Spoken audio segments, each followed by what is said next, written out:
Alors bonsoir à toutes et à tous, merci d'assister à ce cours.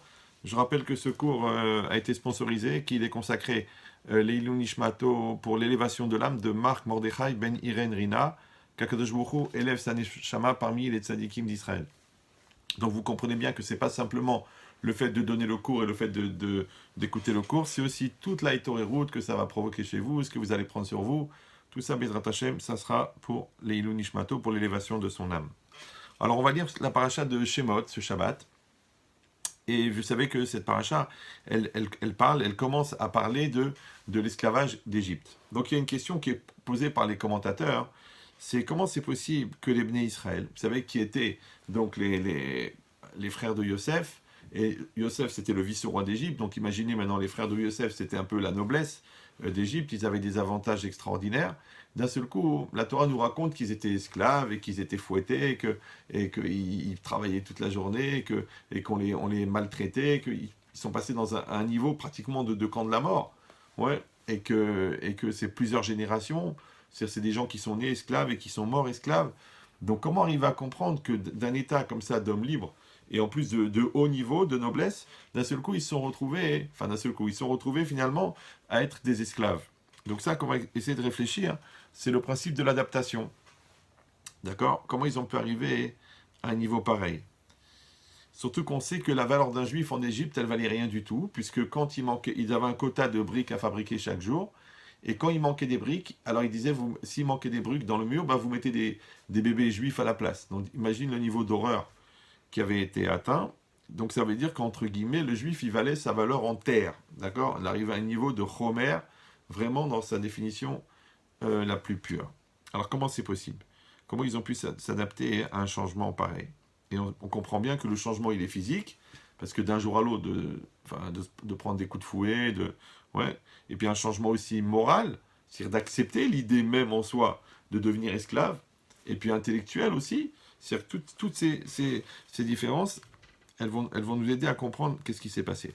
Maintenant, quand on regarde dans la Gemara, dans Sota, à peu près d'Aftet, d'Afret, là-bas, d'Afyud, il y a deux ou trois dapim qui parlent justement du début de l'esclavage. Là-bas, c'est marqué qu'au départ, les Égyptiens, ils leur ont demandé de faire un petit peu ce qu'on appelle la corvée du roi, d'accord? Comme ça existait à l'époque des rois de France, que le roi, il imposait, voilà, maintenant, on va faire, je sais pas, on va améliorer la taille de Versailles, d'accord? Donc, il y a les ouvriers, puis alors tout le monde devait participer aussi, même les gens de la noblesse, ils devaient y aller.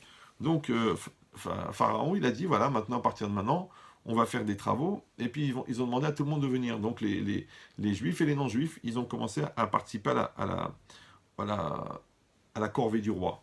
Et la Gemara, elle dit que même Pharaon lui-même, qu'est-ce qu'il faisait? Il venait sur le chantier et il portait autour de son cou un moule, à briques, d'accord, pour montrer que, sous-entendu, que même lui, il participe. D'accord. Et puis, bien sûr, les gens, ils ont dit, bon, on travaille pour Pharaon, on va se faire voir, on va faire le meilleur de nous-mêmes. Donc, ils se sont défoncés. D'accord. Et après, qu'est-ce qu'il a fait? Et les envoyés de Pharaon, ils ont dit, maintenant, les Juifs, ils continuent à travailler, les autres, ils ne travaillent plus. Et le quota que vous avez atteint aujourd'hui, ben, vous devrez l'atteindre tous les jours. Donc, ils se sont retrouvés dans une espèce de chantage de productivité, de travail, un petit peu. D'accord. Un peu comme les nazis. D'accord. Quand ils mettaient les Juifs dans les ghettos, ils leur disaient, si vous n'avez pas une carte de travail, vous allez être déportés. D'accord.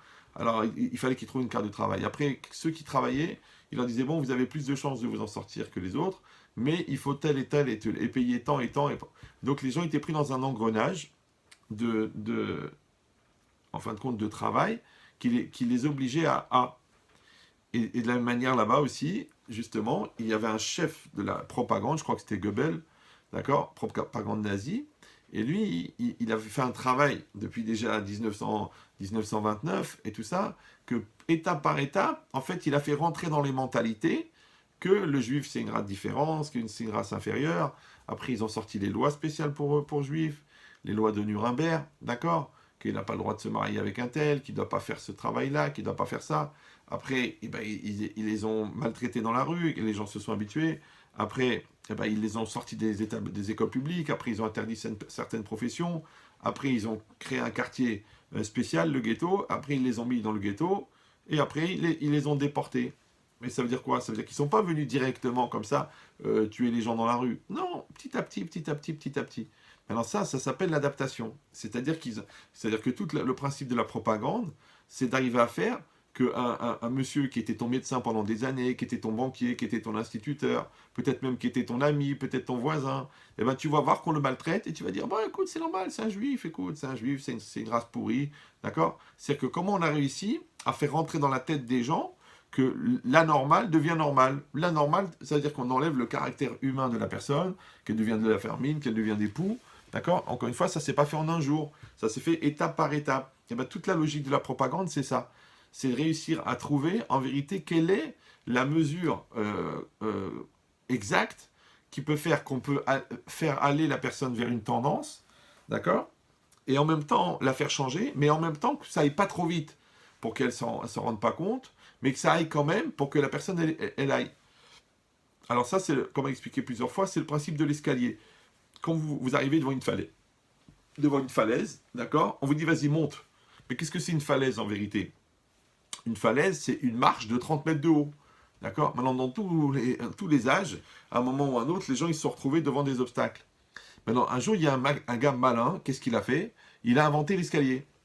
D'accord? Il a inventé l'escalier. C'est-à-dire qu'en vérité, qu'est-ce qu'il a fait? Il a créé ce qu'on appelle le séquençage. Ça veut dire que une marche qui fait 30 mètres de haut, il l'a séquencée en marches. D'accord? Donc, il a creusé la falaise. Il a fait une marche, deux marches, trois marches, quatre marches, 10 marches. Il est arrivé peut-être à 90 marches. Mais en fin de compte, c'était montable. C'était adapté. C'était adapté à la personne. Maintenant, qu'est-ce que c'est une marche, si vous réfléchissez bien? Eh bien, c'est un côté raide, un côté qui est vertical, et un côté qui est horizontal. D'accord? Maintenant, la partie verticale, c'est ce qui permet de monter vers le haut, et la partie horizontale, c'est ce qui permet de se reposer pour aborder la prochaine. Et ben maintenant, la partie verticale, elle correspond à l'effort d'adaptation. La partie horizontale, elle donne la satisfaction du résultat obtenu. Donc, dans n'importe quelle logique d'adaptation, ouais, il va toujours falloir passer par un effort de changement et un état d'adaptation qui va appeler un nouvel effort de changement et un nouvel état d'adaptation. Maintenant, le problème, et c'est là que ça devient compliqué, c'est que je ne sais pas si vous avez déjà utilisé un escalier.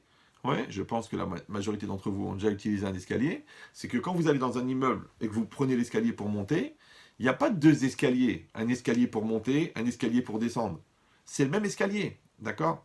Ça veut dire quoi? Ça veut dire que de la même manière qu'il va y avoir des étapes pour monter, pour s'adapter, pour évoluer, pour grandir, il va y avoir aussi des étapes pour descendre, d'accord? C'est-à-dire que quand quelqu'un fait une grosse dépression, c'est pas que du jour au lendemain, la personne elle est bien, elle est super, elle est équilibrée, elle est mature, elle est épanouie, et puis d'un seul coup, bah, elle fait une dépression. Non, étape par étape, étape par étape, ouais. Maintenant le problème c'est que les étapes d'avant, on ne les voit pas. Pourquoi? Parce qu'elles sont un peu cachées. C'est comme un peu le béton. Le béton, c'est une matière qui est très solide et très compacte, d'accord? Mais alors, c'est pas comme du verre, quand vous tapez, ça explose. Vous tapez dans le béton et ça fait rien. Et vous retapez, ça fait rien. Et vous retapez, ça fait rien. Et vous retapez, ça fait rien. Et au bout de 10 coups, paf, il y a un éclat qui sort. Ouais, ça veut dire quoi? Ça veut dire qu'en fait, les premières fissures, elles sont invisibles. Alors, de la même manière, les fissures intérieures dans la vie de quelqu'un, elles sont invisibles. Souvent, j'ai des gens qui m'appellent et tout ça. Regardez, Ahmed Chetri, je suis brisé. Non, non, non, non. Je dis, mais madame, vous êtes comme un thermos. Un thermos, à l'extérieur, il est en inox, il est magnifique. Mais à l'intérieur, il est en verre. Donc, quand il prend un coup à l'extérieur, en vérité, l'onde, elle va à l'intérieur. Et ça fracasse à l'intérieur. Et dit, maintenant, des fois, c'est des failles qui ne se voient pas, qui se cumulent. D'accord? Donc, la personne, elle prend une faille, deux failles, trois failles, quatre failles, cinq failles. Mais c'est des failles qui ne se voient pas. D'accord? Elle prend des insultes, elle prend des remarques désobligeantes, elle prend des déceptions de la vie, elle prend des échecs professionnels, elle prend qu'elle a raté son permis 4 fois, qu'elle a perdu son travail, et paf, il lui arrive la 38e. Et la 38e, bah, la personne, elle s'écroule. Mais elle s'écroule de quoi en vérité? Elle s'écroule pas de la 38e, elle s'écroule des 37 qui sont venus avant. Et ça veut dire quoi? Ça veut dire qu'étape par étape, son moral, il a été sapé, il a été détruit. Maintenant, le contraire aussi, ouais. Quand on veut quelqu'un qui est fort, quelqu'un qui est clair, quelqu'un qui sait ce qu'il veut, en vérité, c'est des gens qui sont passés par des étapes. Des étapes qui sont parties du manque de confiance totale à une force d'affirmation, d'être dirigeant, d'être clair dans sa tête, d'être fort devant les épreuves. C'est parce qu'il y a eu une adaptation. C'est ce que je dis, que l'escalier, on peut s'en servir pour monter ou pour descendre. Et c'est ça la chorma qu'il faut arriver à comprendre. Comment la capacité d'adaptation, en vérité, elle a été donnée à l'homme. Ouais, surtout qu'en philosophie, on dit que l'intelligence, c'est la capacité d'adaptation. Donc vous avez bien compris que le contraire de l'intelligence, d'accord? Donc la bêtise, en réalité, c'est l'incapacité à s'adapter. Maintenant, comme on a expliqué déjà 99 fois que la maturité, justement, c'est le fait d'être adapté à la réalité qui est devant moi, plus je vais être immature, plus je vais être inadapté. Maintenant, plus je vais être inadapté, plus ça va être difficile. Encore il y a 2 jours, une jeune fille qui me téléphone, elle me dit, Rabbi Chetri, nana, je suis fiancé, mais le garçon il est comme ça, il est comme ça, il est comme ça, il est comme ça. Mais je voyais que l'argument était bidon. Alors je lui dis, mais est-ce que vous voulez vous marier d'abord? Ah, mais elle se met à balbutier. D'accord, j'ai dit, mais si vous voulez pas vous marier, mais évidemment que vous allez freiner des 4 pieds. Donc, elle me dit, mais comment vous le savez? Je dis, bah parce que pour une personne fiancée qui connaît la personne depuis 3 ans, c'est bizarre qu'arrivée à l'échéance, elle sort des arguments qui sont complètement nuls. Ouais. Tu dis, oui, c'est possible que ce comportement, ça a l'air d'être que peut-être que ça voulait dire que plus tard, il sera quelqu'un de méchant. Qu'est-ce que tu as été me chercher? D'accord, ça s'appelle que dalle, virgule rien, virgule zéro, virgule prétexte. D'accord? Pourquoi? Parce qu'il n'y a rien de concret. Donne-moi quelque chose de concret. Il s'est mis en colère. Tu l'as trouvé en train de trafiquer de la drogue. Tu as vu qu'il avait des médicaments pour la schizophrénie. Il te l'a caché. Ok, ça, c'est quelque chose de sérieux. Mais quand tu me sors un argument bidon, ça veut dire qu'en vérité, ton problème, c'est que tu n'arrives pas à t'adapter à une nouvelle réalité qui s'appelle le mariage, d'accord? Peut-être que tu as vu le mariage de tes parents qui était fragile, peut-être que tu as tes copines qui divorcent, peut-être que... Et donc, tu n'arrives pas à t'adapter. Comme tu n'arrives pas à t'adapter, il faut que tu justifies ton inadaptation, d'accord? C'est pour ça que je vous ai expliqué plusieurs fois déjà que la différence entre un prétexte et une raison. Quand vous posez une question à quelqu'un et il vous dit non, je dis pourquoi? Pour telle raison, d'accord? Mais quelle différence entre... Comment on sait si c'est une raison ou un prétexte? C'est très simple. C'est parce que la raison est raisonnable. Par contre, le prétexte n'est pas raisonnable. Ça veut dire que si vous-même, ouais, vous pouvez vous écouter parler et vous rendre compte que la raison que vous invoquez n'est pas raisonnable, c'est qu'elle ne vient pas de la raison. Alors si elle ne vient pas de la raison, c'est un prétexte. Ça veut dire qu'elle vient du Yetzirah, elle vient de l'immaturité, elle vient de la peur, elle vient de la lourdeur, elle vient de la flemme. Mais elle ne vient pas de la raison, parce que la raison, elle va donner des raisons raisonnables. Maintenant, avant de dire oui, mais tu me comprends pas, oui, mais tu sais pas ce que je ressens, mais tu sais pas, c'est au fond de moi, c'est intuitif, c'est d'abord le cerveau et après l'intuition. D'accord? D'abord le cerveau, c'est pour ça qu'on nous a donné un cerveau. Si on n'a pas besoin de cerveau, sinon on serait des estomacs avec des capteurs. D'accord? Non, on nous a donné un cerveau justement parce que le cerveau, il sert à réguler les écarts du cœur. Et le cœur, il sert à humaniser le cerveau.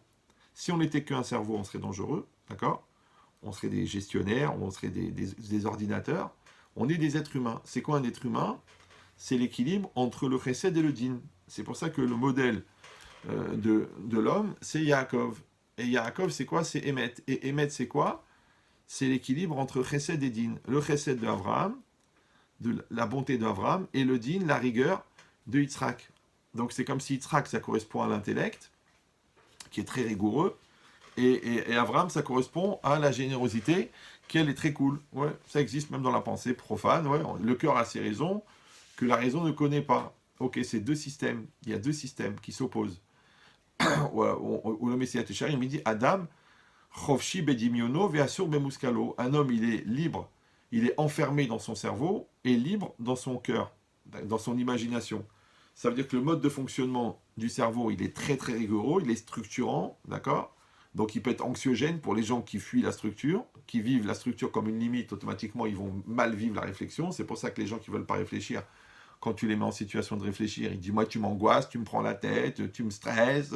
Non, je t'ai juste demandé d'utiliser ton cerveau. Tu oui, mais moi je suis quelqu'un de sensible, moi j'arrive pas à raisonner, j'arrive pas à me projeter, j'arrive pas à m'organiser. Ok, donc tu es un gros chou-fleur qui est jeté dans un ouragan, c'est sûr que tu vas avoir du mal à survivre. Donc on t'a donné un cerveau, et ton cerveau il va t'aider à structurer. D'accord, mais qu'est-ce qui est marqué? Que Yaakov, il a la mida de Emet, Vatiten Emet les Yaakov. Et Yaakov, c'est le fils de Yitzhak et le petit-fils de Abraham. Ça veut dire qu'il a reçu l'impact éducatif, génétique de son grand-père au niveau de la sensibilité, d'accord, de Chesed, et il a reçu l'impact génétique de son... Ah, c'est marrant, j'ai parlé d'impact génétique. D'accord, donc, il a reçu de son père, Yitzhak. Donc maintenant, l'équilibre entre la rigueur et le chesed s'appelle le émet. Parce que c'est très facile d'être hyper émotionnel, mais c'est dangereux parce que la Gemara dit Rahmanim Enam Haim, les hypersensibles ne peuvent pas vivre, d'accord? Et d'un autre côté, c'est très facile d'être très intellectuel, d'accord, de tout gérer, de tout calculer, de tout structurer. Et au moment où on demande d'avoir une émotion, tu dis écoute, les émotions, ça déstabilise, ça m'intéresse pas. Non, il faut les deux en même temps. Il faut les deux. Et un, il est régulateur de l'autre. Un, il est compensateur de l'autre. Et c'est ça le émet. D'accord? Maintenant, donc, à chaque fois que je vais aborder un événement, dans un événement, il y aura une partie intellectuelle, une partie émotionnelle. C'est normal. Dans un choix, dans une rencontre, dans une décision, dans n'importe quoi, il y aura un effort d'adaptation. Mais l'adaptation, il se fera avec les deux éléments en même temps. Comme prenez l'image de la voiture. La voiture, elle roule. D'accord? Comment elle roule, la voiture? Bah, il y a deux éléments essentiels dans une voiture. Ça s'appelle la direction et les amortisseurs. D'accord? Maintenant, vous ne vous rendez pas très bien compte quand la voiture elle va dans une ligne droite. Ouais, mais quand la voiture elle prend un virage, c'est très important d'avoir une bonne direction. Parce que la direction, elle permet de tourner. D'accord? Mais ça ne suffit pas d'avoir la direction. Il faut aussi avoir les amortisseurs. C'est quoi les amortisseurs? C'est que les amortisseurs, ils vont s'adapter au relief du parterre. Et quand la force centrifuge, ouais, à cause de la vitesse, elle va emmener la voiture dans le ravin, et l'amortisseur, il va faire que la voiture, elle va rester plaquée au sol, et elle va pouvoir prendre le virage. Et bien en vérité, si vous réfléchissez bien, la direction, et ben ça c'est la structure mentale, c'est la force d'affirmation, c'est la force d'analyse, et les amortisseurs, c'est les midotes. D'accord? Donc c'est les qualités morales, c'est la capacité. Donc les deux génèrent l'adaptation. Parce que quand il faut prendre un virage dans la vie, quand il faut prendre une décision, bah, tu as besoin d'avoir une direction claire. Et pour ça, il faut avoir un capteur d'analyse très très fort. Mais en même temps, il faut avoir cet équilibre moral, ouais, où tu te sens assez bien dans ta vie, assez bien dans ton corps, assez bien dans ta réalité, pour pouvoir absorber le choc comme l'amortisseur. Parce qu'il y a des choses qui font plaisir, et puis il y a des choses qui dérangent. Maintenant, est-ce que tu vas être déstabilisé à chaque fois qu'il y a quelque chose qui dérange, ou tu vas réussir à tenir la route, malgré que c'est pas facile? Ça s'appelle la capacité d'adaptation. Maintenant, là, quand on réfléchit sur ça, alors le premier référence qui vient, hein, c'est quand Akadosh Baruch Hu, il a annoncé à Avram Avinu qu'il devait prendre son fils Yitzhak pour l'emmener en sacrifice. D'accord? On voit que Sarah et Avram n'ont pas du tout réagi de la même manière. Pourquoi? Parce que c'est marqué comme ça au début de la parashat Raï Sarah, que c'est marqué Vayavo Avram l'ispod les Sarah velivkota. D'accord? La Torah nous annonce que Sarah, elle est nifteret, elle est décédée, d'accord? Au début de la parashat Raï Sarah. Mais à la fin de la parashat d'avant, en fait, c'était toute l'histoire de la Hakeda. D'accord? C'est le fait que Hachem, il a demandé à Avram Avinu de sacrifier son fils. Ok. Alors, qu'est-ce qui s'est marqué là-bas? Vayavo Avram l'ispod les Sarah velivkota. Il est venu Avram pour faire le esped, l'horizon funèbre de Sarah. Velivkota, il a pleuré. Et qu'est-ce qu'il dit, Rashi? Venismecha mitat Sarah le akidat Yitzhak. Pourquoi on a rapproché, puisqu'encore une fois, le début de Raï Sarah et la fin de la parashat Vaïra, c'est la Hakeda et la mort de Sarah. Pourquoi on a collé la Hakeda, il dit Rashi, donc le sacrifice d'Israël, avec la mort de Sarah? Les filles chaliédées besurat à Hakeda. Il dit Rashi parce que c'est pas, en fait c'est le Midrash, c'est par l'annonce de la Hakeda, c'est-à-dire chez Nis Damen Bena les Shrita, que son fils a été proposé et mis en situation de subir la Shrita, donc d'être égorgé. Vekim Hachelon Nishrat, et un peu plus, il allait être. Bon, ça, c'est un truc qui est dur à traduire. Est-ce que c'est un peu plus, il allait subir la Shrita, ou un peu plus, il n'allait pas subir la Shrita? Et ça, c'est encore un autre sujet. Alors, qu'est-ce qu'il dit Rashi? Parha Nishmata. Sa Neshama l'a quitté, Mimena, d'elle, Umeta, et elle est morte.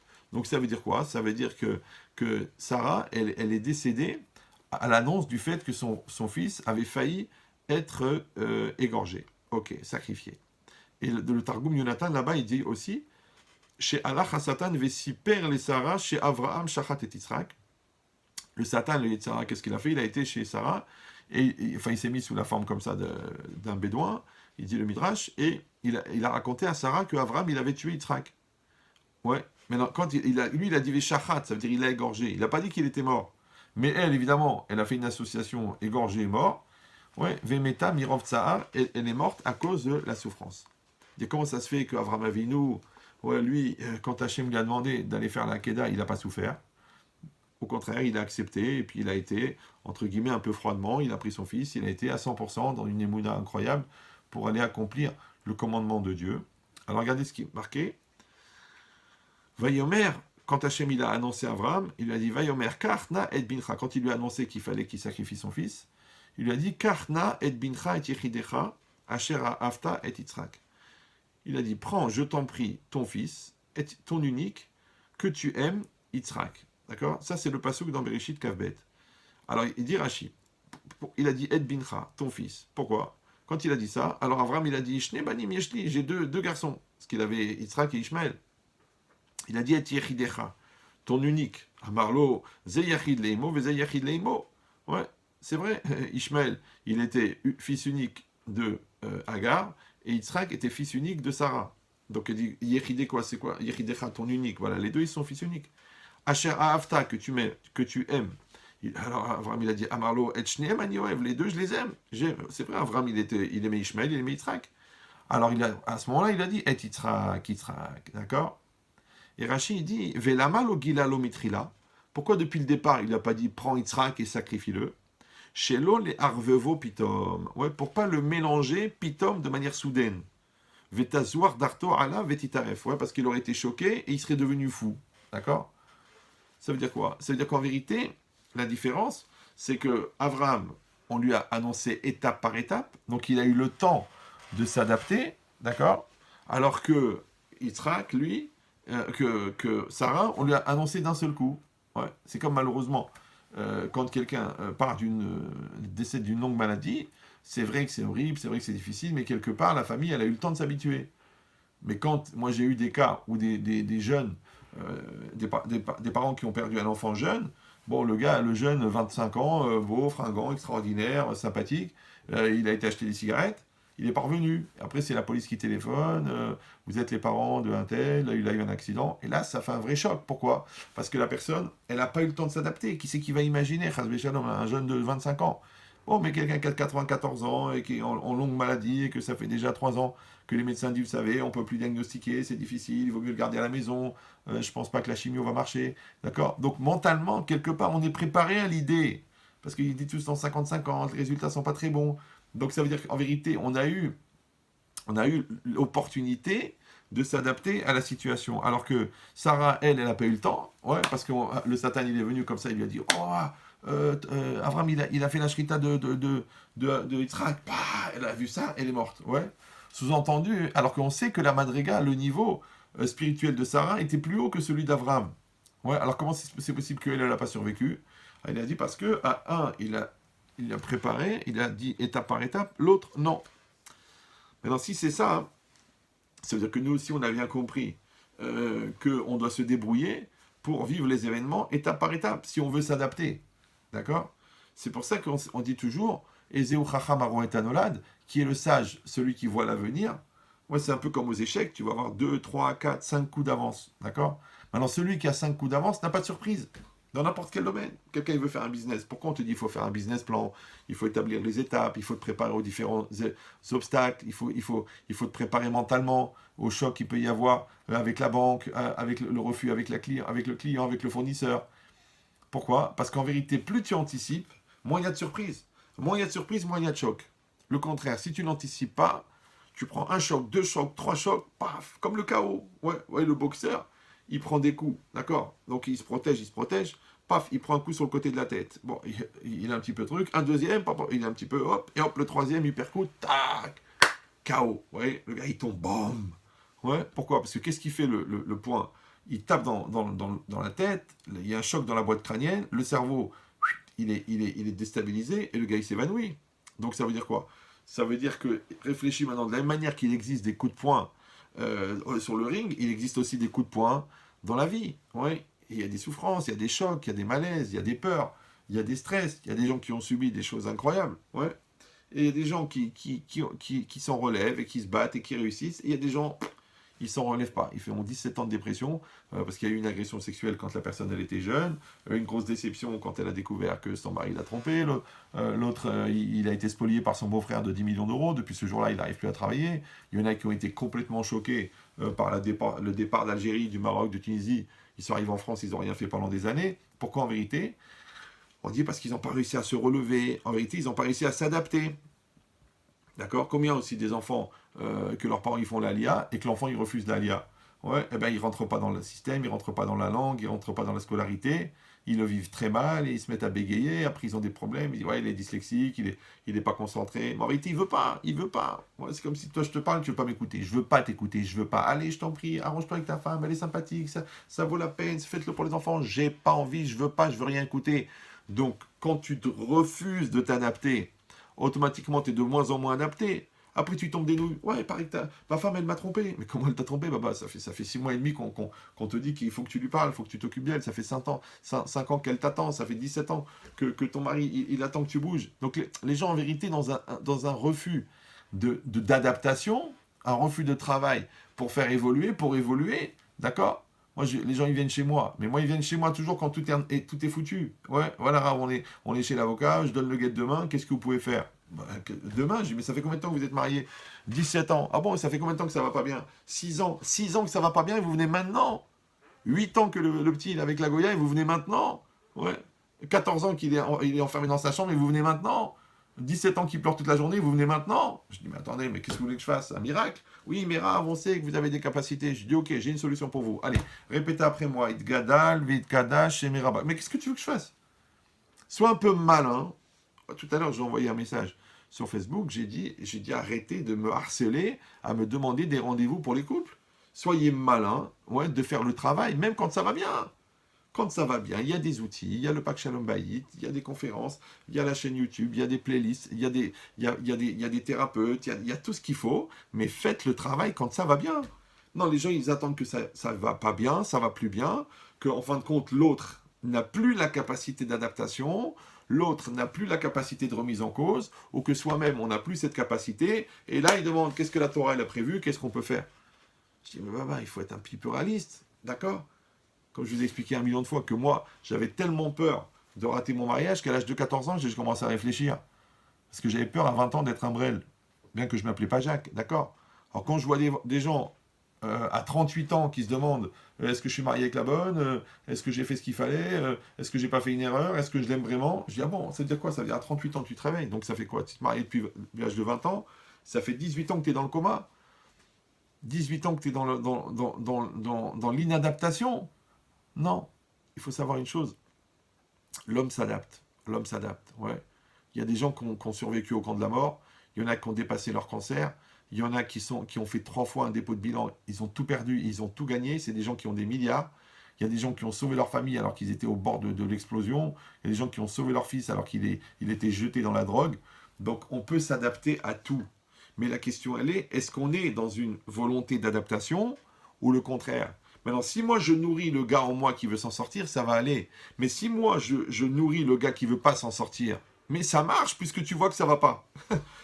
Je vais te dire, pire, ça empire de mieux en mieux. Oh, tu devrais être content, t'as réussi. Tu dis, oh là là, je suis pas bien, je suis pas bien. Eh ben, ça marche, grâce à Dieu. Kol hakavod, enfin, grâce au Satan. D'accord? Donc, ça veut dire quoi? Ça veut dire qu'en vérité, on est perpétuellement dans une démarche d'adaptation au bien ou d'adaptation au mal. Ouais? Maintenant, si moi, je suis pas dans une position mentale, morale, spirituelle, de bitachon, de confiance, d'amour, de m'adapter au bien, eh ben, je vais m'adapter au mal. Et même le mal, je peux l'utiliser comme le combustible, comme le moteur, comme le tremplin, pour faire du bien. Et de là, du mal, il peut sortir du bien. Mais moi, si je me sers du mal pour me renforcer dans ma négativité, et je me sers du bien, ouais, pour dire, oui, de toute façon, il n'y a que les autres qui ont du bonheur, oh là là, mais c'est foutu. C'est foutu. J'ai fabriqué les remparts de ma lourdeur, j'ai fermé toutes les portes à clé, et après, j'ai jeté la clé par la fenêtre. Et je dis, j'espère que je vais m'en sortir. Dibli d'air. Alors regardez cette Guémara, donc tu votes, d'Af Samerbet. Elle est incroyable.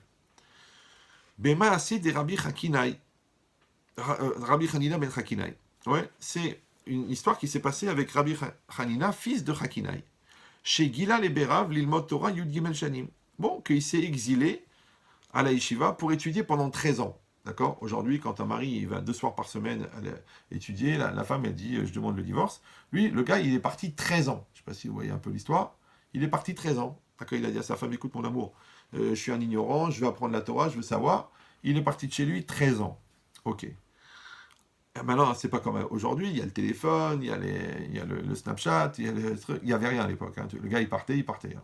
Hop. Il dit à Kharé chez Khazar, après qu'il est revenu, elle dit la Gemara, Nirnas lebito pitom. Il est rentré dans sa maison, pitom, soudainement, sans prévenir. D'accord?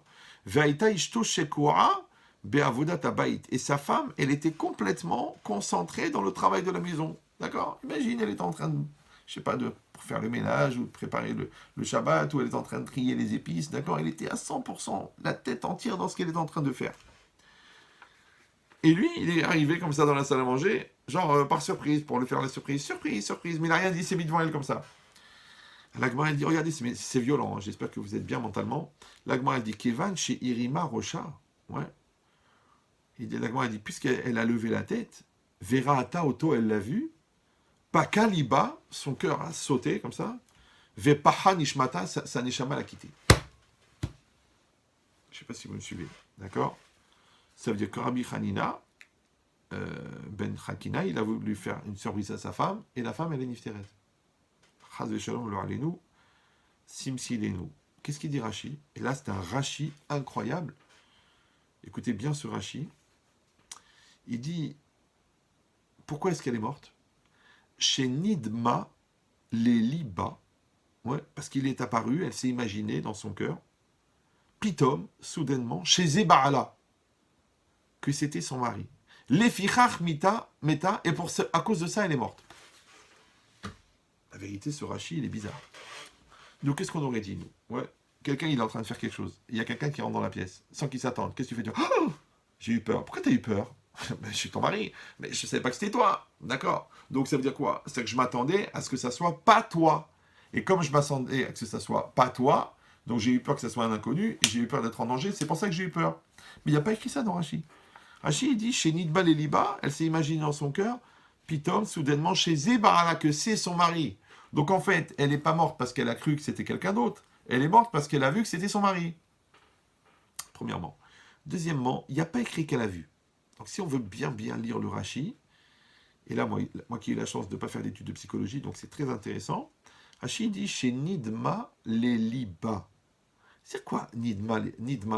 Nidma, c'est Domé. Domé, c'est Dimayon. Dimayon, c'est imaginer, c'est l'illusion. D'accord? Pourquoi Rachid a dit, elle s'est imaginée dans son cœur, soudainement, que c'était son mari? Mais non, elle aurait dû dire, Shera'a, Be'enea, elle a vu avec ses yeux, Pitom, soudainement, chez Zebarala. D'accord? Donc elle est morte de quoi? Parce qu'elle a vu que c'était son mari. Non, Rachid dit non. Parce qu'elle s'est imaginée dans son cœur, de manière soudaine, que c'était son mari.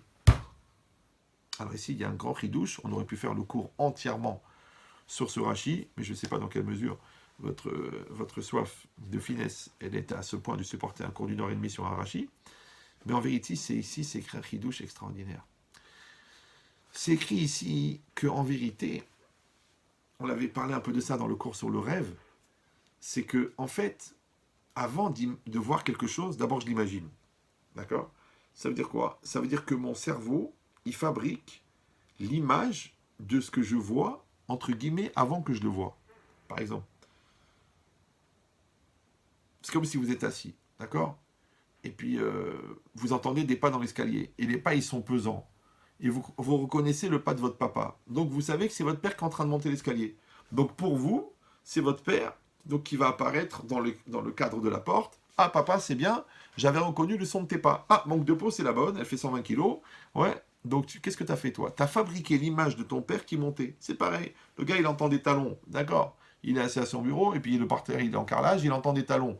Donc lui, il s'imagine une femme très belle, très mince, très grande, magnifique, en mini-jupe, qui est en train de marcher, parce que les talons, ils font un bruit qui suscite la pensée, qui suscite l'imagination. Donc ça veut dire quoi? Ça veut dire qu'avant de voir l'événement, avant de voir la chose, c'est Nidme Belibo. C'est-à-dire que la personne, elle fabrique l'image dans sa tête. Ok. Et après, normalement, l'image, elle vient pour conforter ce que tu as imaginé. Donc ça veut dire que quand on dit on voit ce qu'on veut voir, ça veut dire qu'il y a déjà un ratson, il y a déjà une volonté qui va utiliser mon logiciel de fabrication d'images qui est extrêmement puissant, beaucoup plus puissant que Illustrator et que Photoshop, ouais, et qui va fabriquer une image en 3D de l'événement. Comme les gens qui ont peur, ouais, ils voient des choses incroyables, alors qu'en vérité, il n'y a rien. Comme je dis souvent à des gens qui sont hypersensibles, je dis, vous savez, les chevaux, ils voient 7 fois plus gros que l'homme, d'accord? Donc, ça veut dire qu'ils ont une loupe qui augmente 7 fois. Donc quand vous approchez la main, eux, ils voient une raquette de tennis arriver.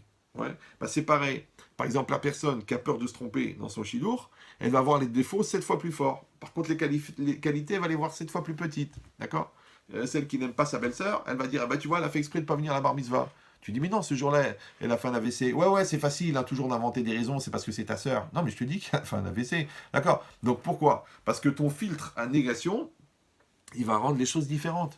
Il dit, bah, ça veut dire quoi? Ça veut dire qu'en vérité, avant de pouvoir constater, comme une caméra avec tes yeux, la réalité, tu as déjà un préliminaire mental très très puissant par rapport au fait que tu aimes ou que tu n'aimes pas, que tu es en situation de sécurité ou de fragilité, que c'est solide ou que tu es fragile, d'accord? Donc il va fabriquer l'image avant même de voir ce que tu vas voir. Parce que sinon ce langage il est bizarre. Chez Nidma, les Liba, d'accord? Alors c'est quoi le lève? Le lève, on a expliqué déjà 1 million de fois, c'est pas l'endroit des sentiments, c'est pas la vibration de Johnny Hallyday. Non, le cœur, c'est le centre de la personne. Ouais, toujours on dit Alev, le Maharal, il explique toujours, Alev, c'est Merkaz Adam, c'est le centre de l'homme. D'accord? C'est-à-dire la partie la plus profonde de ta personne. C'est de là-bas que se révèle ta vraie réalité. Pour ça, toujours, Rav Dessler, il dit que Alev ou Ametsiout, le cœur, c'est ça la réalité de la personne. Ouais, Akol Novea me Alev, tout vient du cœur. Donc en vérité, c'est quoi? Le cœur, c'est la source de l'impulsion première. C'est ta dimension personnelle la plus profonde.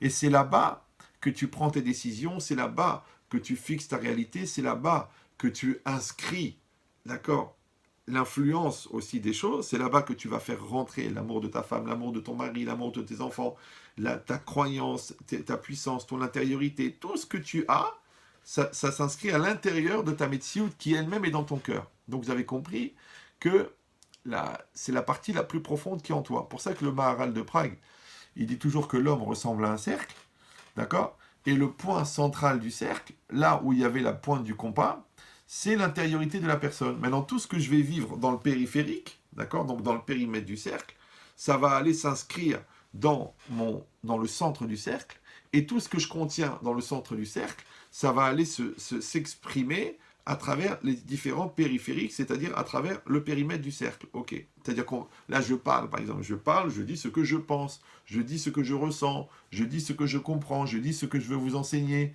Donc ça vient de mon intériorité. Maintenant, si Chazvé Shalom, j'avais une distance entre ce que je dis et ce que je pense, d'accord? Donc ça ne viendrait pas de mon cœur, ça ne viendrait pas de mon intériorité, ça ne viendrait pas de mon essence, ça ne viendrait pas de ma pensée profonde, ça ne viendrait pas de ma sincérité.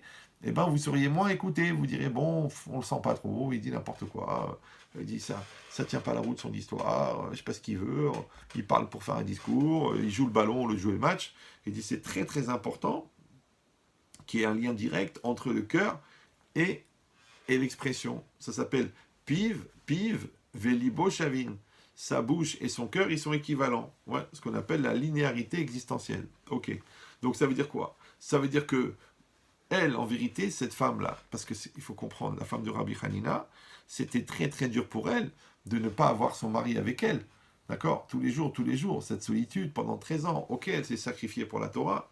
Donc en vérité, elle s'est adaptée à son absence. D'accord? Elle a accepté l'idée qu'il n'était pas là, donc elle s'est adaptée à son absence. Le problème, c'est que puisqu'elle était adaptée à son absence, ouais, donc dans son cœur, elle a accepté l'idée, elle s'est fait une raison, même par amour, elle s'est sacrifiée pour la Torah et tout ça. Donc, elle était 100% adaptée à son absence. Le problème, c'est que comme elle était entièrement adaptée à son absence, donc elle était totalement inadaptée à sa présence. Vous me suivez ou non? Donc, c'est pour ça que quand, d'un seul coup, son mari a atterri devant elle, ouais, elle est devenue folle, et sa neshama l'a quittée. Pourquoi? Parce qu'elle n'était plus adaptée. Donc c'est comme si tu réveilles quelqu'un pendant qu'il est dans le rêve. Ouais, quelqu'un il est en train de rêver. Il dort, si tu le réveilles soudainement, en vérité, lui, son état, il est en intellect passif. Donc ça veut dire que son cerveau, il est au repos, il est entièrement dans son rêve. Toi, tu le fais sortir brutalement et tu le ramènes à la réalité. Le choc de la réalité, il fait que la personne, elle peut mourir. Pourquoi? Parce qu'elle n'est pas adaptée. Pourquoi tu vois des gens, ils sont à fond dans leur travail, ils sont à fond dans leur magasin, ils sont à fond dans leur entreprise, et puis il arrive un dépôt de bilan, il arrive une escroquerie, il arrive un choc, et le gars, il fait un arrêt cardiaque. Pourquoi il fait un arrêt cardiaque?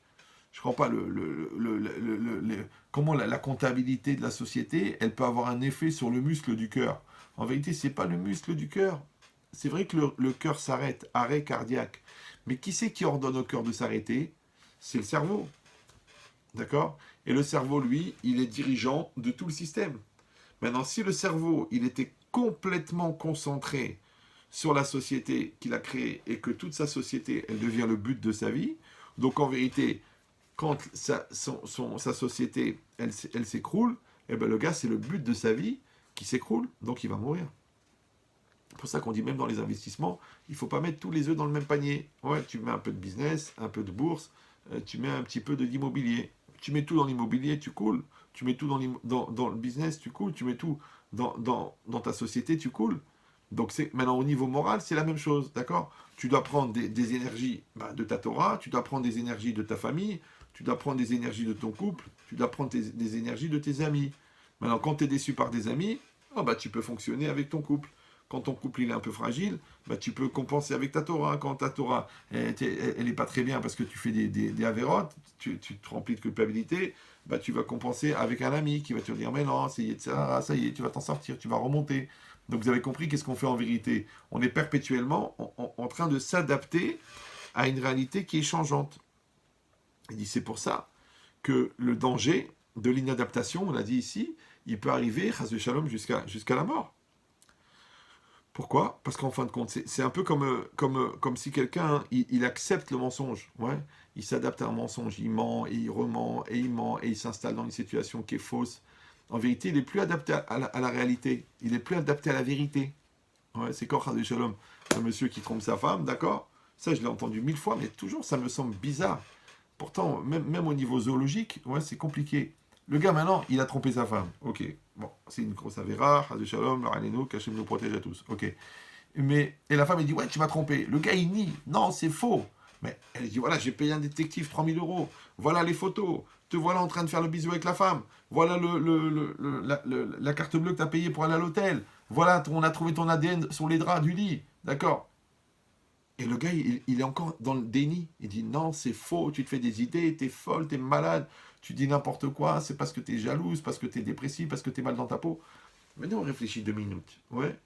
Pourquoi le gars, il dit pas oui? Pourquoi? Pourquoi il dit pas ok, ok, eh ben ok. Ouais. La mort dans l'âme, et il accepte.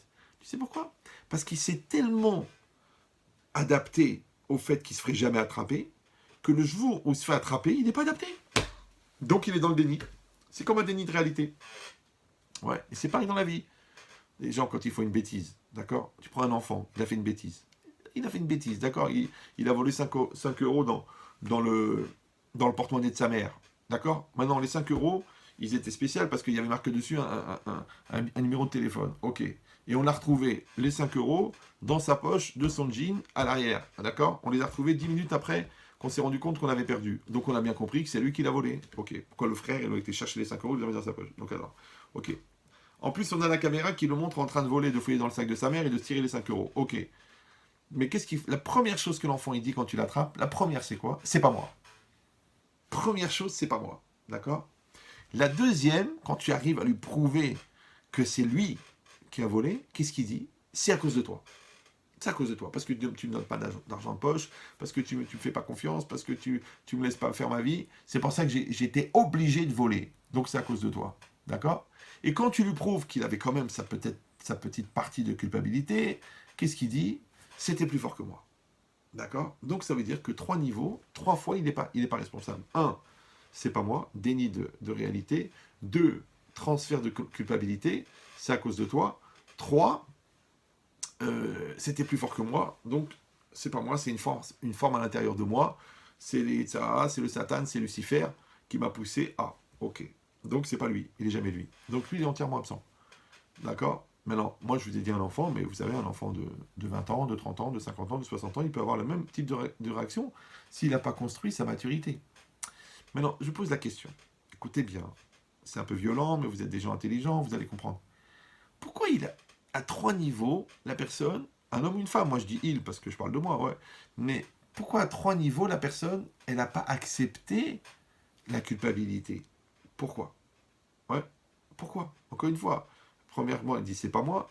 Deuxièmement, elle dit c'est à cause de toi. Troisièmement, elle dit c'était plus fort que moi. Alors, je vais vous dire pourquoi. Pourquoi elle ne pouvait pas accepter la culpabilité? Vous savez pourquoi? Parce qu'il n'y avait personne dedans. Il n'y a personne dedans pour accepter. Si le moi, à l'intérieur, il n'est pas construit, d'accord, donc il ne peut pas. Donc si j'ai devant moi un monsieur de 40 ans, mais qu'à l'intérieur dedans, à l'intérieur, j'ai un mental de 14 ans, un enfant de 14 ans, il ne peut pas accepter son erreur, il ne peut pas accepter sa culpabilité, il ne peut pas accepter sa responsabilité, parce qu'il a 14 ans, c'est un gamin, c'est un bébé. Ouais. Donc ça veut dire quoi? Ça veut dire que le fait de ne pas s'adapter à sa réalité, d'accord, ça fait que j'évolue pas. Parce que comment un homme évolue? Comment une femme elle évolue? Ouais, rappelez-vous toujours cet exemple de Ben Chetrit, je ne sais pas si vous l'avez connu à l'époque. Ouais. Il disait, mais comment est-ce qu'un élève de première, il devient un élève de terminale? Ouais. Mais il ne devient pas un élève de terminale le jour du conseil de classe, de fin d'année de première. Ouais. Parce que durant toute l'année de première, il a écouté des cours, il a fait des exercices, il a fait des interros, et il a fait des examens. Et il est devenu un élève de terminale, d'accord, pendant l'année de première. Donc quand est-ce qu'on devient un homme de 46 ans? Pendant la 45e année. Ok. Comment on devient un couple mature? Pendant les 10 années où on travaille son couple. Comment on devient des parents? En pratiquant l'éducation. Donc ça veut dire qu'en vérité, l'épreuve, c'est une opportunité de devenir. Et quand je m'adapte à l'épreuve, j'accepte l'épreuve, et ben je grandis. Maintenant, si vous trouvez un enfant de 22 ans, d'accord, et que vous lui posez des questions et vous voyez qu'il a un raisonnement très bizarre, un peu là, était un peu gamin, et à la fin tu lui dis, excuse-moi, mais en quelle classe t'as arrêté l'école? Il dit en CM2. Maintenant, si depuis le CM2, le gars, il n'a pas utilisé son cerveau, donc en vérité, toi, tu crois que tu parles à un homme de 22 ans, mais en vérité, tu parles à un enfant de CM2, et qui pense avec un cerveau de CM2, et avec une expérience de CM2, et avec une maturité de CM2. Alors comment veux-tu que quelqu'un de CM2, il arrive à assumer des problèmes de 22 ans? Ouais, je sais ce que vous êtes en train de dire. Bon, alors là, je suis foutu, là. Non. En vérité, ça veut dire quoi? Ça veut dire que très très vite, il faut faire un travail, un accélérateur de maturité, pour faire que l'enfant dedans qui a 12 ans, 10 ans, eh ben, il réatteigne l'âge mental de la personne de 22. Pour ceux qui ont de l'expérience, c'est pour ça que quand vous me contactez pour ce type de problématique, je vous donne un programme de travail, en fin de compte, un travail de construction de soi, pour essayer de rattraper cette distance entre votre être intérieur et votre être extérieur. Mais réfléchissez bien que cette distance, c'est elle qui crée tous les problèmes qu'on a dans la vie. Rappelez-vous cette phrase de Ben Chetrit. Ouais, qu'est-ce que c'est le stress? Le stress, c'est le malaise généré par la différence entre la personne que tu devrais être et la personne que tu es. Donc si tu devrais être une personne de 30 ans, mais que tu es une personne de 15 ans, la distance entre 15 et 30, c'est 15 ans de retard de maturité, ce qui font que tu n'es pas adapté à la réalité, donc automatiquement tu stresses. C'est ça le stress. Donc la seule manière d'éviter le stress, c'est pas de prendre des vitamines illégales pour se détendre. Ouais, qu'à chaque fois qu'on te dit mais tu en prends, tu dis shit, shit, shit, shit. Non, non, c'est de faire, c'est d'assumer, c'est de faire un travail, c'est d'évoluer, c'est de faire de la musculation existentielle, c'est de devenir un adulte, c'est d'améliorer ses capacités, c'est d'affiner sa force d'affirmation, de développer sa volonté. Donc au fur et à mesure, tu vas compenser la différence entre ton moi intérieur et ton moi extérieur, et quand les deux auront le même âge, d'accord, et que tu seras toi-même le même que toi, ce que les Chachamim appellent Toho Kebaro, ton intériorité comme ton extériorité, à ce moment-là, il n'y a plus de stress. Pourquoi? Parce que tu vas assumer facilement, puisque tu es adapté. Donc vous avez compris qu'à chaque fois que je m'adapte à quelque chose, je m'inadapte au contraire. Donc c'est pour ça que j'ai dit, celui qui s'est adapté au mensonge, celui qui s'est enfermé dans le mensonge, eh ben la vérité ne va pas la supporter. Par contre, le contraire, celui qui s'est conditionné à la vérité, il ne supporte plus le mensonge, parce qu'il est adapté à la vérité. Donc celui qui s'est conditionné à la finesse, il ne peut plus supporter la grossièreté. Celui qui s'est conditionné à la paix, eh ben, il ne peut plus supporter la violence. Une fois, j'avais rencontré à Montréal un gars qui était un ancien de la mafia. Il m'avait raconté qu'on leur faisait un entraînement, les gars de la mafia qui devaient faire les tâches les plus violentes, il fallait aller casser la tête d'un gars par terre contre le trottoir. une fois, deux fois, 10 fois. Ouais, comme les nazis. Les nazis, quand ils faisaient leur formation de SS, le dernier examen, c'était quoi? Ouais, c'est qu'on les mettait en slip dans une pièce fermée avec 4 chiens extrêmement violents. Ils avaient aucune arme. Il fallait qu'ils se battent avec leurs dents. C'est-à-dire que le gars, il a réussi à tuer les 4 chiens. Pendant ce temps-là, les autres, ils l'ont explosé, ils l'ont arraché, ils l'ont détruit. Ouais. Et bien, celui qui supportait ça, qui dépassait cet examen, il devenait un bon SS. Maintenant, vous avez compris que quelqu'un qui est capable de tuer un chien avec ses dents, qu'est-ce que ça lui coûte de tirer une balle dans la tête dans une femme, dans la tête d'une femme? Ça lui fait rien du tout. C'est comme ça qu'ils ont formé les SS. SS, connu SS, super, super salaud, d'accord. donc ça veut dire quoi? Ça veut dire qu'ils avaient compris qu'on fait un conditionnement, une adaptation au mal, d'accord. Maintenant, l'espoir qu'on a, nous, c'est que de la même manière qu'on peut s'adapter au mal, et on a vu que ça a marché, puisqu'ils ont créé des dizaines de milliers de personnes qui étaient des horreurs, ouais. Donc, de la même manière qu'il y a une adaptation au mal, il y a aussi une adaptation au bien.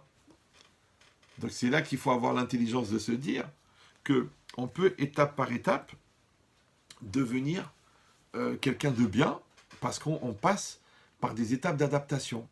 Et c'est ça un peu, c'est en même temps le problème et la solution. D'accord? Vous avez compris que la seule manière d'évoluer, ben, c'est de s'adapter étape par étape pour grandir.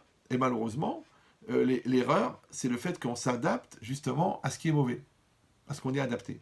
D'accord? Pour ça que la Gemara dans Sota d'Afud Gimel, elle raconte cet épisode extraordinaire où, quand Yaakov est décédé, il a fallu aller l'enterrer à Marat Amerpela. Donc c'est la paracha de la semaine dernière. Donc tous les Yosef et tous les frères et les 3 quarts des Égyptiens et la noblesse d'Égypte, ils ont pris le corps de Yaakov pour l'amener en Canaan, Eretz Israël, pour aller l'enterrer à Marat Amarpela. Quand ils sont arrivés là-bas, qu'est-ce qui s'est passé? Esav, il est arrivé lui aussi. Il a dit non, non, non, non, non, non. Non, il a dit cette place-là, c'est la mienne. D'accord? Donc ils ont commencé à faire un pourparler ensemble. D'accord? Les enfants de Yosef avec les enfants de Yaakov, avec Esav et avec ses enfants, que lui, il disait, mais moi, je suis l'aîné. Ouais, il y a une seule place. Parce que pour chaque couple, d'accord? C'est-à-dire Adam et Chava, pour Abraham et Sarah, pour Yitzhak et Rivka, il y avait que des tombes, elles étaient comptées. Donc, il restait plus que... Il y avait déjà Léa qui était enterrée, il restait une place pour Yaakov. D'accord? Maintenant, lui, qu'est-ce qu'il a dit? Il a dit, c'est pas la place de Yaakov, c'est ma place à moi, Esav, parce que je suis l'aîné. Maintenant, ils lui ont dit, mais ton droit d'aînesse, tu l'as vendu? Ah bon? Il a dit, amenez-moi la preuve.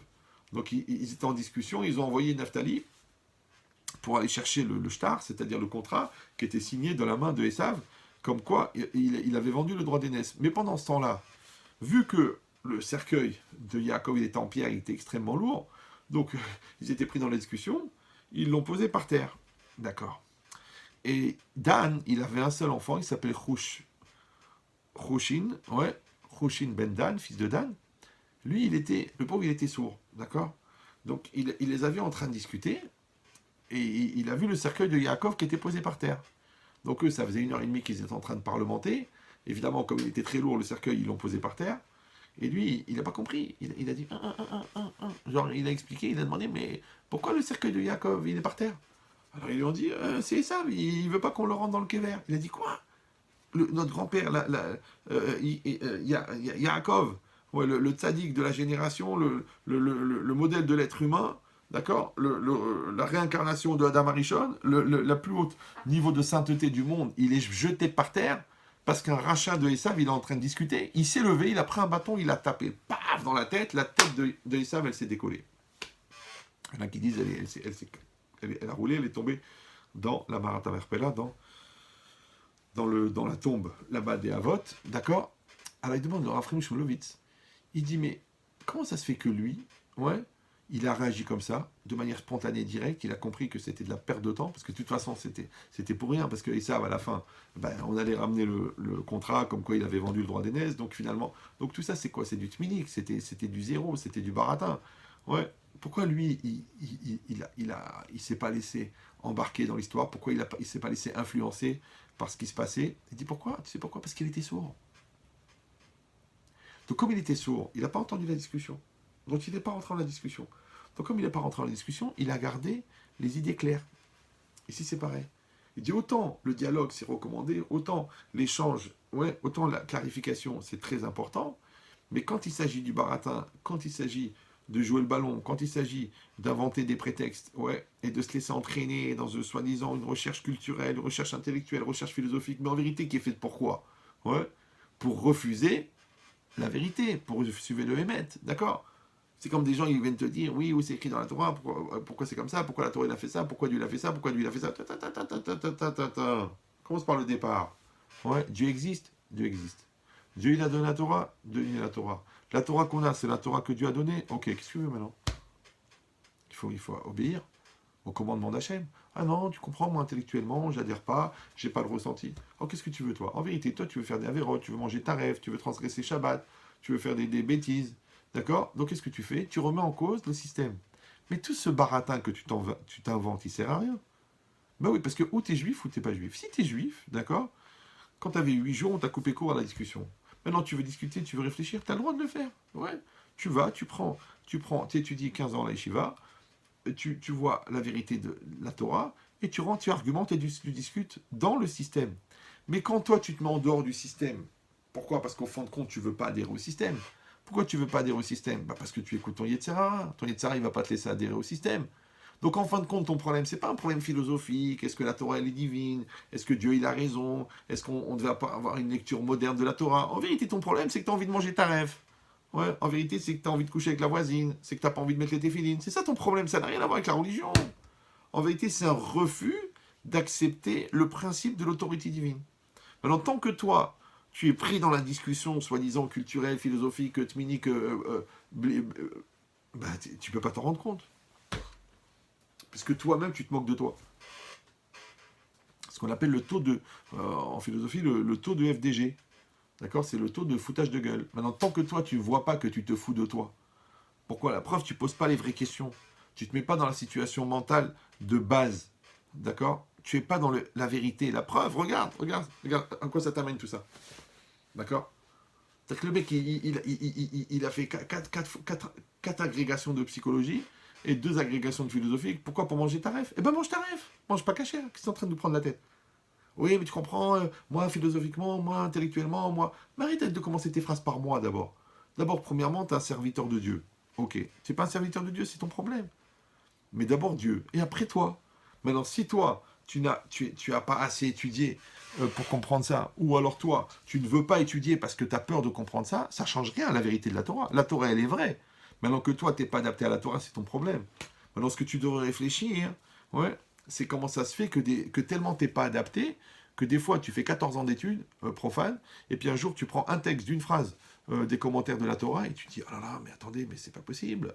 Mais attendez, mais c'est une puissance, mais incroyable, mais ça résume toutes mes études. Et, ah oui, bah, tu viens de découvrir la sagesse de la Torah. Mais pourquoi? En vérité, pourquoi? Parce que tu es parti d'un a priori qui venait pas du fait que la Torah elle est vraie ou elle est fausse, que tu partais d'un a priori que tu ne veux pas les contraintes de la Torah. Donc tu veux bien la vérité de la Torah, mais tu veux pas les contraintes de la Torah. Mais l'un ne va pas sans l'autre. Ben oui. C'est comme quelqu'un qui veut les avantages du mariage, mais il dit je veux pas les contraintes. Moi je veux pouvoir mentir et tromper ma femme quand je veux. Alors, on n'a pas les avantages, on ne peut pas rester marié. Mais pourquoi chérie? Je t'aime, tu es la femme de ma vie, mais de temps en temps j'ai besoin d'exotisme, donc je vais aller voir des professionnels. Mais t'es un malade mental toi. Si, même ma secrétaire, elle a des attraits physiques différents, elle a une approche sur le truc, elle a une ouverture d'esprit, d'accord, ça m'intéresse. Alors la femme, il dit, bon alors on divorce. Ah non, on divorce pas. Mais voilà, je voudrais un peu varier le menu. T'es bizarre toi. Or, quelle différence entre être fidèle à sa femme, et c'est une des définitions du mariage les plus importantes, et être fidèle au fait que tu es un ben d'Israël, que tu es un serviteur d'Hachem. Ah, tu es pas au courant? Bah, instruis-toi. Ah, tu vois pas la gravité? Bah, sensibilise-toi. Je vais te dire la preuve. C'est que toute personne qui a une recherche d'essentialité dans sa vie, à un moment ou à un autre, il va revenir à la Torah. À celui qui n'a pas une recherche d'essentialité, mais au contraire qui a une recherche de superficialité, c'est sûr qu'il aura du mal à retourner à la Torah. Parce que comment, en nourrissant sa superficialité, il va retrouver le sens de l'essentialité? C'est impossible. C'est comme si quelqu'un il veut monter vers le haut, il creuse au fond de la terre. C'est comme si quelqu'un il veut aller à Marseille, il prend la route de Lille. Il ne va pas arriver. Hein. Il faut qu'il fasse le tour de la terre. Voilà. Donc ça veut dire quoi? Ça veut dire que si une personne, elle n'est pas dans une recherche perpétuelle, sincère, entière et objective de la vérité, elle ne va pas la trouver. Mais c'est normal, encore une fois. Parce que comme toi, tu t'adaptes à ta recherche de la vérité, sinon, tu t'adaptes à ta recherche du contraire. Alors après que tu ne trouves pas ce que tu ne cherches pas, c'est pas étonnant. Moi, la vérité, hein, que ce soit dans le couple, que ce soit dans la religion, que ce soit dans la vie, que ce soit là dans l'équilibre psychologique, je n'arrive pas à comprendre comment les gens sont choqués des résultats non obtenus sur les efforts non fournis. Vous me comprenez ou non? C'est que les gens ils te disent, écoutez, je n'ai pas construit mon couple, je ne comprends pas comment on est dans un état pareil. Je n'ai pas éduqué mes enfants, je ne comprends pas pourquoi je n'ai pas d'échange avec eux. Je n'ai pas investi dans l'entreprise, je ne comprends pas pourquoi je coule. J'ai pas mis d'argent de côté, je ne comprends pas pourquoi je suis à la ramasse. Mais baba, mais écoute-toi parler, d'accord? C'est comme quand les gens, maintenant ils viennent, ils me posent une question sur la Torah, je dis, Mechila, excusez-moi, ouais, combien d'années d'études avez-vous étudié à la Shiva? Il me dit zéro. Je dis, bah alors, est-ce que vous allez vous poser une question sur la physique quantique quand vous ne connaissez rien? Non, vous allez apprendre. Donc maintenant, quand vous posez la question, et qu'en plus de cette question, elle porte à conséquence, c'est-à-dire que votre vie, elle est orientée par rapport à votre question, alors qu'au fond, vous savez très bien que vous n'avez pas les moyens d'avoir la réponse, puisqu'au fond, vous n'allez pas étudier le sujet. Donc en vérité, c'est comme si vous aviez décidé de ne pas aller dans le sens, et que la question, elle vous sert de paravent ou de prétexte pour ne pas avoir avancé. Donc la question, encore une fois, elle est, à quoi tu es adapté? Est-ce que tu es adapté à la vérité ou est-ce que tu es adapté au mensonge? Donc c'est pour ça qu'il faut faire très très attention aux habitudes. Pourquoi? Parce qu'une chose que tu fais souvent, parce qu'on dit Adam olech achar zvivotav, un homme il va selon son entourage. Donc quand tu t'entoures de gens intelligents, de gens qui se remettent en cause, de gens qui sont vrais, ou quand tu t'entoures de gens qui sont superficiels, qui sont menteurs, qui sont faux, qui ne sont pas construits. Après, les conséquences, elles sont... Même toi, quand tu veux cuire la tarte, tu la mets dans un four. Tu dis non, moi je la mets au congélateur. Ah, c'est une méthode de ma grand-mère. Ah, mais elle ne cuit pas. Hein. Pourquoi? Parce que le four, bah, c'est le conditionnement. La tarte, c'est le résultat que tu cherches à obtenir. Donc toi, tu t'entoures de gens purs, tu développes des réflexes de pureté. Tu t'entoures de gens tordus, tu développes des réflexes tordus. Après, tu dis oui, mais je comprends pas, je pensais être libre dans ma tête, je garde mon indépendance. C'est très, très, très, très fort. Parce qu'il y a l'influence extérieure et il y a la dominance intérieure. Maintenant, si toi, tu es tellement puissant intérieurement que tu ne subis pas les agressions extérieures, c'est bien. Mais déjà, tu devrais te demander que si toi, tu cherches cet entourage qui est tordu, ouais, c'est que quelque part, ça t'intéresse. Donc, si ça t'intéresse, c'est que tu n'es pas en recherche de vérité. Donc, après, ne t'étonne pas de subir l'influence mauvaise, alors que toi-même, tu n'as pas une recherche qui est vraie. D'accord? Celui qui veut le shalom, d'accord? Eh bien, il va passer sur les bêtises et il va tout le temps essayer de s'accrocher, d'évoluer, d'être bien avec sa femme, avec son mari. Mais c'est celui qui veut la bagarre, il va trouver tous des prétextes, il va dire ah, t'arrives en retard, t'es très trop maquillé, t'as grossi, c'est pas bien, ta mère, ta race, En vérité, qu'est-ce que tu veux? Dis-moi ce que tu veux. Tu veux la guerre? Parce que là, c'est ce que tu es en train de faire, là. D'accord? Donc, des fois, les gens, ils ont tellement pas développé leur moi intérieur qu'en vérité, ils sont tellement manipulés par leur Yetzirara que eux-mêmes, ils sont spectateurs de leur vie sans pouvoir intervenir. Ils assistent à... Ils disent, ouais, écoute, je ne sais pas ce qui m'a pris, c'est plus fort que moi, ça a été trop loin, ça a déliré, vraiment je m'excuse, les mots ont dépassé ma pensée, c'est pas ce que je voulais dire, c'est pas ce que je voulais faire. Comme si tu étais enfermé dans une bulle et ta vie, elle était en train de truquer, comme si on utilisait ton corps pour faire des choses que toi, tu ne veux pas faire. Ouais, alors je te dis, je te répète, la seule manière de s'adapter, en vérité, c'est de lutter contre celui qui t'empêche de t'adapter. Comment il s'appelle? Yetzirara. C'est pour ça qu'ils ont dit Ezeo Gibor, Akovesh et Titzro. Qui est l'homme fort? Celui qui maîtrise son Yetzirara. Ouais. On a déjà expliqué 1 million de fois. Pourquoi ils ont dit quel est le Gibor? Pourquoi ils n'ont pas dit quel est le Chacham? Quel est le sage? Qui est le Tzadik? Ouais, le juste. Qui est le Gadol? Ils ont dit non, qui est le Gibor? Ezeu Gibor, Akovesh et Titzro. Parce que Gibor, ça vient de Gever. Gever, c'est un adulte. Donc ça veut dire quoi? Celui qui va maîtriser son Yetzirah, c'est celui qui est un adulte. Maintenant, si toi tu fais l'enfant, évidemment que le Yetzirah, il est fort. Et la preuve, toi-même, tu le dis, c'était plus fort que moi. J'ai pas maîtrisé la situation. J'ai été pris par ma colère. Donc en vérité, pourquoi? Parce que quand tu fais pas l'effort de t'adapter pour grandir, pour être fort, automatiquement, en ne faisant pas cet effort, tu deviens de plus en plus faible. Donc ton Yetzirah devient de plus en plus fort et toi, tu deviens de plus en plus faible. Et bien ça s'appelle la capacité d'adaptation, que tu peux l'utiliser comme un levier moteur. C'est un levier moteur. Ouais. Il dit, c'est pour ça que même dans l'étude, d'accord, il dit le Yarbetz, une chose incroyable. Il dit Ki beteva adam la kotz bedvarim beatmadatam. Ouais, c'est la nature d'un homme de se dégoûter des choses qu'il fait avec régularité. D'accord? Comme dans l'étude de la Torah, on aime bien toujours étudier un nouveau sujet. Mais un sujet qu'on a déjà étudié, c'est pas intéressant. Ouais, c'est comme moi, je fais des conférences. Alors les gens ils me disent c'est quoi le sujet? C'est quoi le sujet? La vérité, j'ai jamais compris. Mais le sujet, c'est Ben Chetrit, t'as pas compris encore? Ouais. Ça veut dire quoi? Ça veut dire que aujourd'hui, c'est un sujet, d'accord? Mais peut-être je vais refaire le même sujet. Mais toi, entre-temps, tu as évolué. Moi-même, je répète parce que ce que je sais, je fais évoluer le sujet, je réfléchis en même temps que vous. C'est pour ça qu'il y a des Hidushim qui viennent. Parce que moi, je ne veux pas m'ennuyer pendant le cours, et vous ne voulez pas vous ennuyer pendant le cours. Donc en vérité, qu'est-ce qui est nouveau? Ouais, c'est l'approche du cours. Le sujet, c'est pas intéressant. C'est pas intéressant. Pourquoi? Et même au-delà de ça, l'aventure intellectuelle qu'on est en train de vivre, d'accord? Parce que moi, je vous donne un enseignement, et vous écoutez l'enseignement, mais elle est secondaire. Ce qui est intéressant, c'est quoi? C'est l'aventure émotionnelle qu'on est en train de vivre, l'aventure psychologique qu'on est en train de vivre. C'est-à-dire quoi? Ça veut dire que ça vous travaille dans la tête, vous prenez conscience de certaines choses, ça vous donne envie d'évoluer, vous voulez changer. Et c'est ça le projet du cours. J'ai déjà dit 1 million de fois que moi, je donne des cours pour que les gens, en un cours, ils évoluent de 10 ans. Je ne donne pas des cours pour transmettre de la Torah, c'est pas la peine. Voilà. Vous avez tous les CD, ils sont enregistrés, les cours, ils sont déjà sur YouTube, sur Facebook. Allez, cliquez, allez écouter. Pourquoi vous avez besoin d'écouter, de vous impliquer, de vous concentrer? C'est parce qu'on va faire un parcours ensemble. Et normalement, en sortant du cours, vous êtes différents. Et c'est ça le but. Pourquoi? Parce que le but, c'est pas la Yedia, le but, c'est Ashava Alev.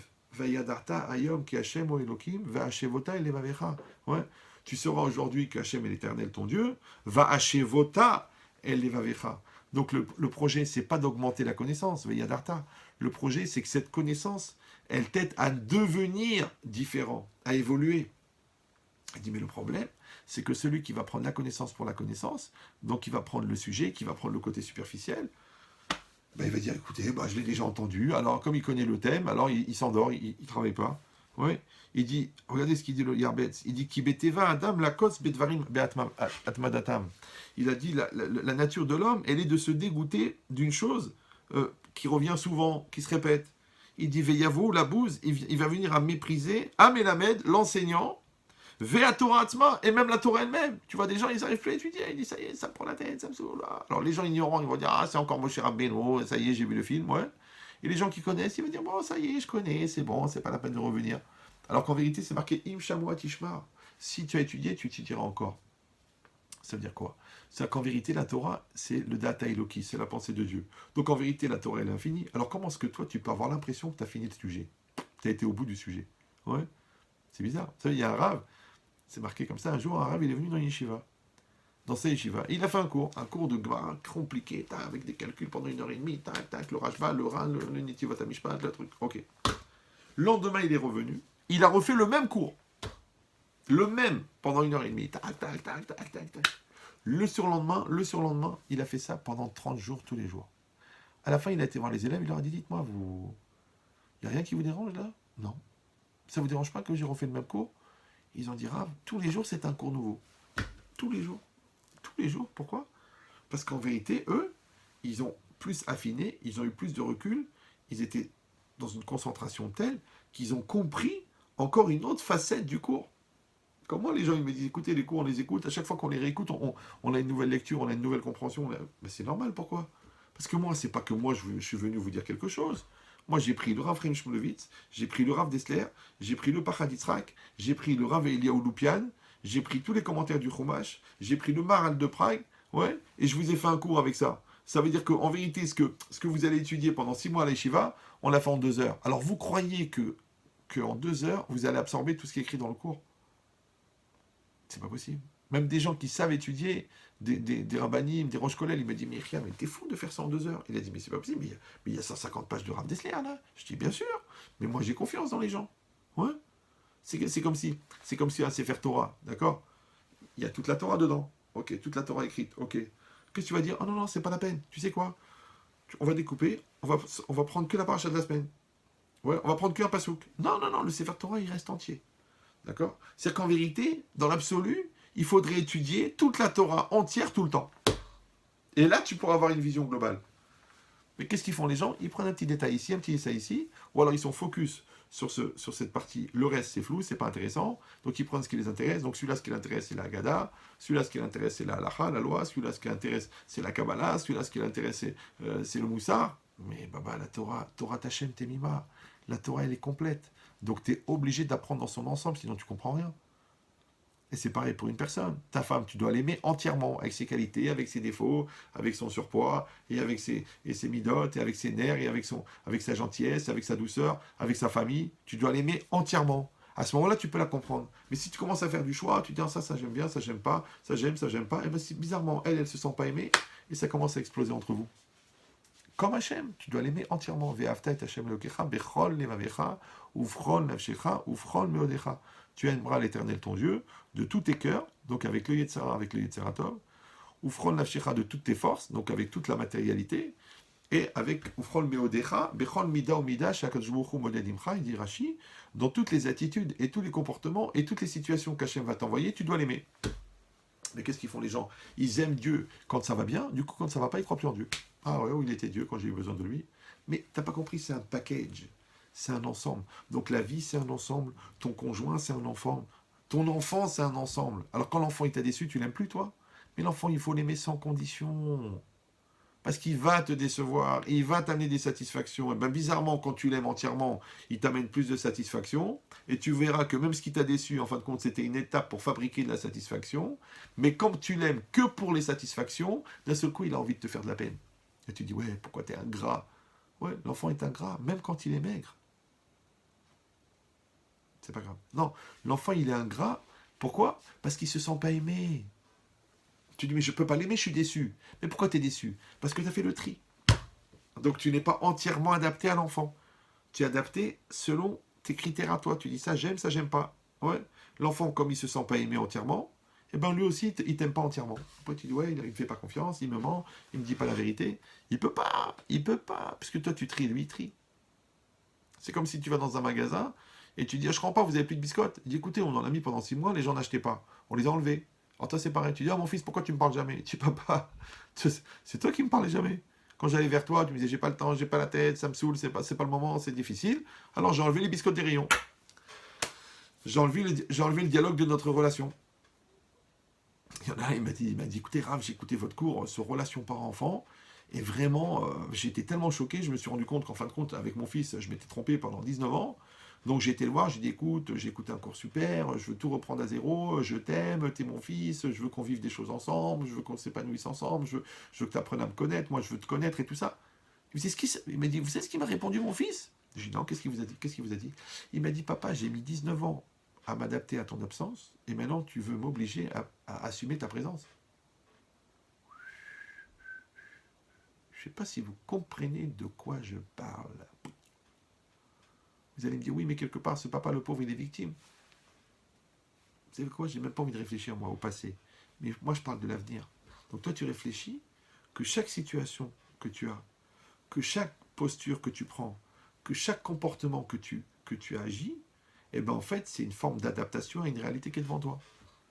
Donc quand tu as ta femme devant toi, adapte-toi. Quand tu as ton enfant devant toi, adapte-toi. Quand tu as ton client devant toi, adapte-toi. Quand tu as ton rave devant toi, adapte-toi. Quand tu as un bonheur devant toi, adapte-toi. Quand tu as un malheur, adapte-toi. Mais si tu commences à faire le tri, à dire ça oui, ça non, ça oui, ça non, ça oui, à la fin tu dis ouais, je suis perdu dans ma vie, je comprends plus rien, j'arrive plus là, ouais, je suis atrophié, je suis choqué, je suis détruit. Mais pourquoi tu es détruit? Parce que tu es fragile. Pourquoi tu es fragile? Parce que tu n'as pas fait la musculation existentielle. Parce que tu n'as pas accepté la réalité.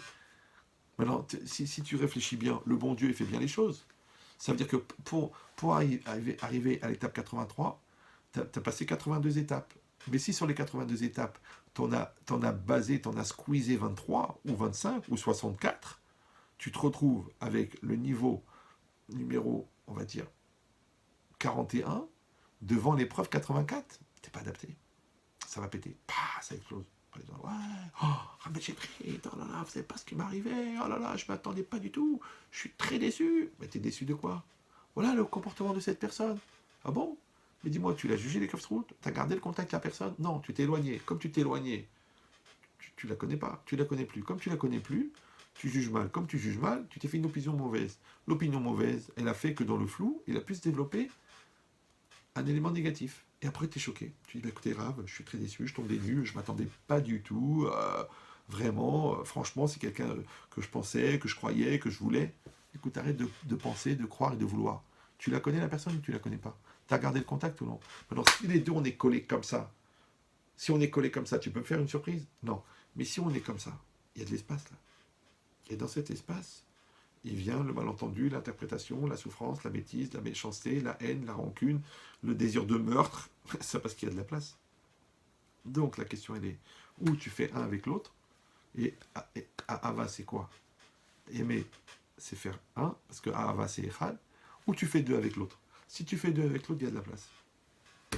Maintenant, comment on appelle faire un avec l'autre? En français, on appelle adhérer. Et adhérer, ouais, c'est quoi l'exercice qui permet l'adhésion? C'est l'adaptation. Donc, Raudon Kolo, cousin de Marco Polo, ouais, on parle que de ça. On parle que de la capacité à s'adapter. Donc, si c'est ça, ça veut dire quoi? Ça veut dire que les choses, vous avez compris maintenant, elles se font dans une certaine chronologie.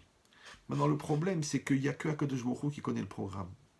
Mais lui, on sait que tout ce qu'il a programmé, c'est pour notre bien. Parce que Kol de Avidram Hamana l'Etav, tout ce que fait Dieu, c'est pour le bien. Et on a déjà expliqué que bien, ça veut pas dire que Tov, ça veut pas dire bien. Tov, ça veut dire complet. Donc Kol de Avidram Hamana l'Etav, ça veut pas dire que tout ce que fait Hachem, c'est pour le bien. Ça veut dire que tout ce que fait Hachem, c'est pour me compléter. Maintenant, moi, comment je deviens complet? Ouais, en m'adaptant à la réalité qui se propose à moi. Maintenant, il y a des exercices faciles, des exercices moins faciles. Il y a des épreuves très très dures et il y a des épreuves qui sont simples. Il y a des épreuves qui me font plaisir et des épreuves qui me remettent en cause. Ouais. Parce que vous savez, c'est très très dur de lutter contre la colère. Ouais. Mais c'est très très dur de rester patient. C'est très très dur de ne pas rigoler quand tu as un fou rire dans un enterrement. Ouais. Mais c'est très très dur aussi de garder le sourire alors qu'en fait tu as appris une très mauvaise nouvelle. Parce que tu veux pas démoraliser le reste de la famille. Ouais. C'est très très dur. Ça veut dire que la avoda de la joie, elle est pratiquement plus dure que la avoda de lutter contre la tristesse. C'est pour ça que quand c'est marqué que à Sukkot, c'est quoi? Ve'aita ar sameach, tu seras très très joyeux. Ve'samartamecha gecha, tu te réjouiras dans la fête.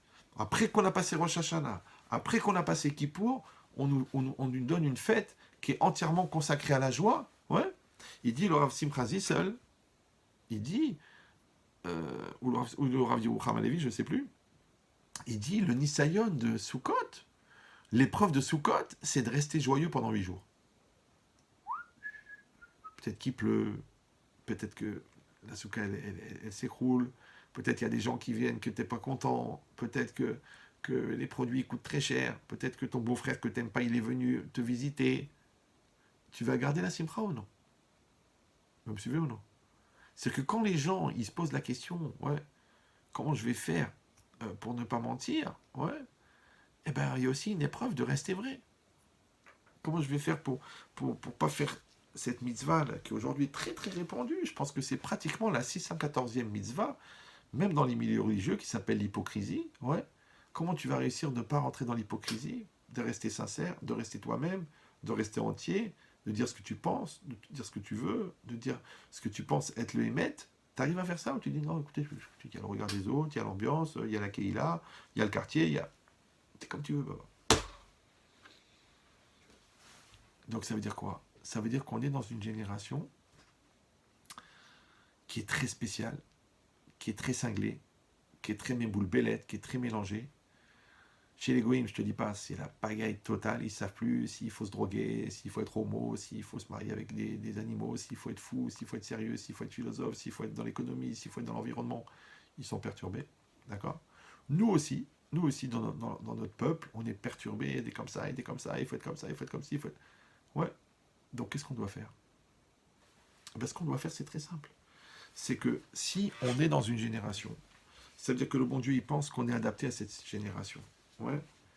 Et si quelqu'un dit, oui, mais moi, si j'avais vécu à l'époque de Rabbi Akiba, si j'avais vécu à l'époque de Rabbi Shimon Bar Yochai, mais tu n'aurais pas été adapté.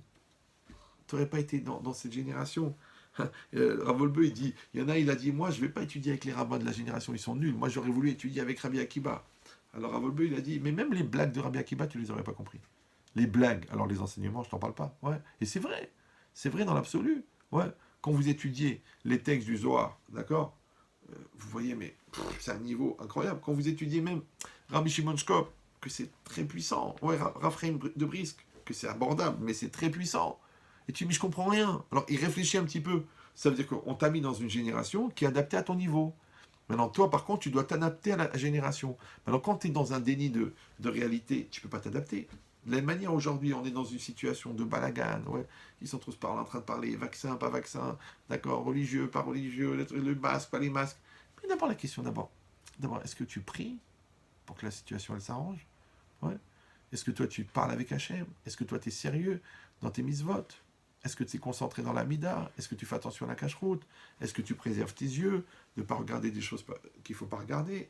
Est-ce que tu gardes ta bouche de ne pas faire du lachonara? Non, tu dis non, mais ça n'a rien à voir. C'est pas du lachonara, c'est la politique, parce que le rabbin, quand il a fait comme ça, et celui-là a fait comme ça. Mais tout ce blabla-là, il sert à rien. Il ne sert à rien. Ça veut dire pourquoi il ne fait pas avancer la machine? Ben, ça s'appelle la politique politicienne, d'accord? Ça veut dire on prend un petit morceau de jaune d'œuf et on fait de la mousse, et on peut faire une omelette de 1 mètre de haut. Parce que c'est rien, c'est comme un morceau de savon, tu fais de la mousse, tu peux remplir toute la salle de bain. Mais en vérité, le cœur du problème, c'est le morceau de savon. Alors attrape le morceau de savon, trouve le émette, regarde exactement qu'est-ce qui est essentiel, qu'est-ce qui reste essentiel, d'accord? Aujourd'hui, on est dans une situation où n'importe qui peut attraper une maladie, n'importe qui peut mourir. Ouais. Donc, tout le temps qu'on passe à se prendre la tête, ouais, de savoir si telle vedette, elle a eu un bébé, ou alors j'ai vu sur Facebook que ça s'est passé comme ça, ou que ça veut dire en vérité, toute cette masse de superficialité, de lourdeur, c'est pour nous faire perdre. En fin de compte, c'est quoi l'objectif? Ouais, c'est comme si quelqu'un, tu lui dois 10 000 euros. D'accord? Toi, tu dis, ouais, mais je comprends pas pourquoi il insiste et pourquoi il me harcèle. Et puis il m'appelle 50 fois, il m'envoie des gens, il a appelé mon rave, et puis il veut être. Mais d'abord, est-ce que tu vas payer d'abord? Est-ce que tu reconnais la dette? Ah, mais c'est pas ça le problème, c'est parce qu'il me stresse, parce qu'il m'angoisse, parce qu'il me harcèle, et moi je vais l'attaquer pour harcèlement, et je vais lui demander de dommages et intérêts parce qu'il n'arrête pas de me saouler, et j'ai été obligé d'aller voir un psy. Mais paye ta dette! Donc en vérité, qu'est-ce que tu fais? En français, on appelle ça noyer le poisson. C'est compliqué de noyer un poisson, il vit dans l'eau. Donc toi, tu noies le poisson, d'accord? C'est comme tu as fait une erreur avec ton conjoint, et tu mélanges tout, la famille, les sœurs, ta race, ta mère, ta truc, ta religion. Mais dis, j'ai fait une erreur, je m'excuse, je t'ai mal jugé, je t'ai fait de la peine, je t'ai déçu. Ça, c'est le cœur du problème. Et bien, c'est ça l'idée. L'idée, c'est qu'il faut s'adapter, mais il faut s'adapter à la vraie question. D'accord? Donc le vrai problème, il va avoir la vraie solution. La vraie question, elle va avoir la vraie réponse. Ma réalité, je vais être adapté à ma réalité. Ma croyance, ça s'appelle regarder Hachem dans les yeux. Ça veut dire que l'adaptation, c'est de développer, et c'est ça le moussard. Le moussard, c'est de développer un niveau de morale, un niveau d'objectivité, un niveau d'analyse personnelle, un niveau de vigilance, un niveau de maintien d'un esprit positif et une bakashata chorma, une recherche de vérité, qui va faire que quand la situation va arriver, je vais l'absorber, je vais l'avaler, je vais l'assumer avec intelligence, avec maturité. Mais si je passe ma vie à me créer des faux problèmes pour ne pas aborder les vrais problèmes, c'est ce qui se passe des fois. Les gens, premier tiers de leur vie, ils n'ont pas de problème parce qu'ils sont inconscients. Deuxième tiers de leur vie, ils ont des faux problèmes parce qu'ils se prennent la tête pour des lourdeurs. Et troisième tiers, ils essayent de trouver des vraies solutions à leurs faux problèmes. Tu peux me dire quand est-ce qu'ils ont vécu?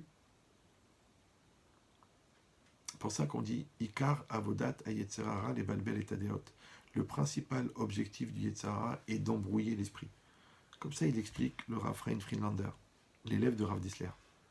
Donc ça veut dire que la mitzvah, c'est la clarté. La mitzvah, c'est le birour. Parce qu'encore une fois, comment tu vas t'adapter à une réalité que tu ne comprends pas? Comment tu vas t'adapter à une réalité que tu n'acceptes pas? Comment tu vas adapter à une réalité que tu n'adhères pas? C'est pas possible. C'est pour ça que la mida de émet, la mida de vérité, ouais, elle est préliminaire à la capacité d'adaptation. Parce que si toi-même tu te fous de toi, ou si tu te fous de la réalité, ou si tu n'as pas développé les outils pour pouvoir juger avec objectivité, et ben automatiquement tu es de plus en plus décalé. Et ben c'est ça ce qui s'est passé avec les Bnei Israël. Les Bnei Israël, ils étaient en Égypte. Ils étaient avec Yaakov Avinu, qui donnait la dracha de Rosh Hashanah, qui s'occupait des Bate Midrashot. Ils étaient avec Yosef et avec les frères, qui étaient extrêmement religieux, un niveau de spiritualité extraordinaire. Et puis au fur et à mesure, ils ont commencé à s'installer. Ils ont dit, bon, Goshen, ça va, c'est un petit peu... C'est bon, on était là pendant 2 générations. Ils ont commencé à sortir. Ils ont commencé à se mélanger. Ils ont commencé à vivre avec tout le monde. Après, ils ont commencé à se marier avec tout le monde. Après, ils ont commencé à rentrer dans la culture égyptienne. Après, ils ont dit, on va s'habiller comme les Égyptiens. Après, on va dire, on va parler comme les Égyptiens. Après, on va travailler comme les Égyptiens. Mais du coup, on va moins étudier la Torah. Et puis, on va se séparer de la culture religieuse. Et puis, on va peut-être voir des autres idoles et devoir... Et d'un seul coup, ils sont devenus esclaves. Pourquoi? Parce que étape par étape, ils sont devenus à un niveau où eux ne se respectaient plus en tant que béné Israël, et automatiquement, par effet miroir, les Égyptiens ne le respectaient plus. Ben oui, parce que si l'autre, il se permet de t'écraser, c'est parce que quelque part toi-même, tu ne te respectes pas. Je vous ai déjà dit, moi, les gens qui se font écraser par les gens, je leur dis toujours, rappelez-vous que la force du fort, c'est la faiblesse du faible. Vous me suivez ou non? C'est comme une fille qui a fait 10 ans d'études pour être ingénieure, et puis elle travaille, et puis c'est la seule femme du bureau de développement informatique de je sais pas quoi, et puis le patron, en sortant, il dit, bon, au fait, Myriam, en sortant, vous mettez un petit coup de balai. Elle dit, quoi? Mais je suis ingénieur. Ah ben vous savez, il y a beaucoup de gens qui attendent votre poste dehors. Donc là, il va se peine à bras de fer. C'est où je dis, écoutez, je suis ingénieur, et je fais pas le balai, ou vous dites, bon, écoute, j'ai peur de perdre ma place. Donc lui, en fait, il fait le pharaon, le pharaon, et toi, tu fais l'esclave. Ou tu dis, non, j'ai ma dignité, j'ai ma valeur, et je ne ferai pas. Et vous tapez sur la table. À ce moment-là, personne ne dit, oh, excusez-moi, Myriam, je rigolais. En vérité, non, c'était une tentative. Ouais. Voilà, moi, j'ai parlé de faire le ménage, mais des fois, Shalom, ça peut être des choses qui sont plus contraignantes et plus harcelantes. Donc, ça veut dire que c'est moi qui va décider si le fort, il est fort, c'est parce que le faible est faible. Mais si moi, je suis fort, l'autre, il est faible. Comme le Yetzirara, l'enfant est l'adulte, et l'adulte est la victime et le bourreau.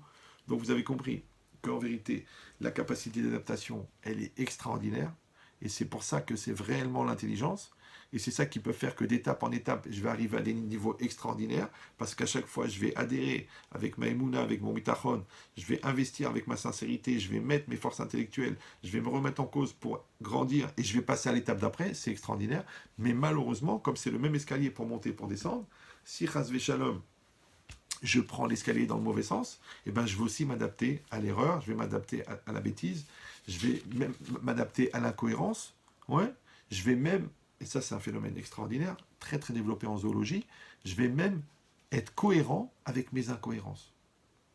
Sauf que le gars il t'explique qu'il est obligé de tromper sa femme. C'est une mitzvah. Grâce à ça, il y a une autre femme qui est heureuse, et puis lui avec sa femme il est objectif parce que tout ce qui est dégueulasse il le fait avec l'autre. Tu dis mais attends, t'es en train de m'expliquer la Touma là. Là, tu es en train de légitimer l'horreur. Tu dis oui, mais je vous explique. Donc ça veut dire qu'on a réussi à intellectualiser la Vera. En fait, tu as rendu ton Yetzirah intelligent. Mais c'est pas parce que ton Yetzirah il est intelligent que c'est pas du Yetzirah. C'est pour ça qu'au-dessus de l'intelligence, au-dessus de la conscience, il faut la Hirat Shamayim. Parce que c'est la crainte du ciel. Mais si tu te sers que de ton intelligence, mais tu peux tout justifier. Regarde, les Allemands, ils ont légitimé la Shoah. Toi, tu ne peux pas légitimer ton adultère. Toi, tu ne peux pas légitimer que tu voles, parce que c'est la parnassa. Qu'est-ce que tu veux faire? Comment tes enfants ils sont en colère? Si tu voles pas au téléphone, comment tu vas faire? Donc, puisqu'on peut tout légitimer avec le cerveau, donc le cerveau, il ne sert à rien à ce niveau-là. On a besoin d'une conscience supérieure qui s'appelle la Hirat Shamayim, pour pouvoir être certain que les orientations que mon cerveau va donner à ma vie, ils ne sont pas. Donc ça veut dire que je dois être adapté au niveau de ma réalité, je dois être adapté au niveau de mon cerveau, et je dois être adapté au niveau de ma Torah. Donc si ma réalité n'est pas adaptée à ma Torah, c'est pas la bonne réalité. Bon, les Chachamim, eux, ils disent ça de manière plus simple. C'est qu'un homme, toute sa vie, doit se demander qu'est-ce qu'Hachem il attend de moi? Qu'est-ce que la Torah, elle veut dans cette situation? Ouais. Comment je dois le vivre en tant que bon juif? C'est sa question, c'est ça la question. Et après, de là, il va découler la halakha, de là, il va découler l'intelligence, de là, il va découler la sincérité. Voilà, vous avez tout compris. Donc, Baruch Hashem. Bon, j'ai pas fait exactement le plan qui est marqué sur la feuille, mais c'est pas grave. Et puis, à partir de 1h30, le cerveau il commence à saturer. Donc, déjà, essayez de réviser. Déjà, tout ce qu'on a fait ce soir, c'est extraordinaire. Même moi, je suis fier du cours. À la limite, j'assiste avec vous. Alors, on rappelle que ce cours était dédié, les Ilou Nishmat, pour l'élévation de Marc Mordechai Ben Iren Rina, qu'Hachem élève sa neshama parmi les tzadikim d'Israël. Donc, il faut dire Amen, d'accord, pour ceux qui ont la possibilité de le faire. Maintenant, Madame Azan, je vous demande quelque chose.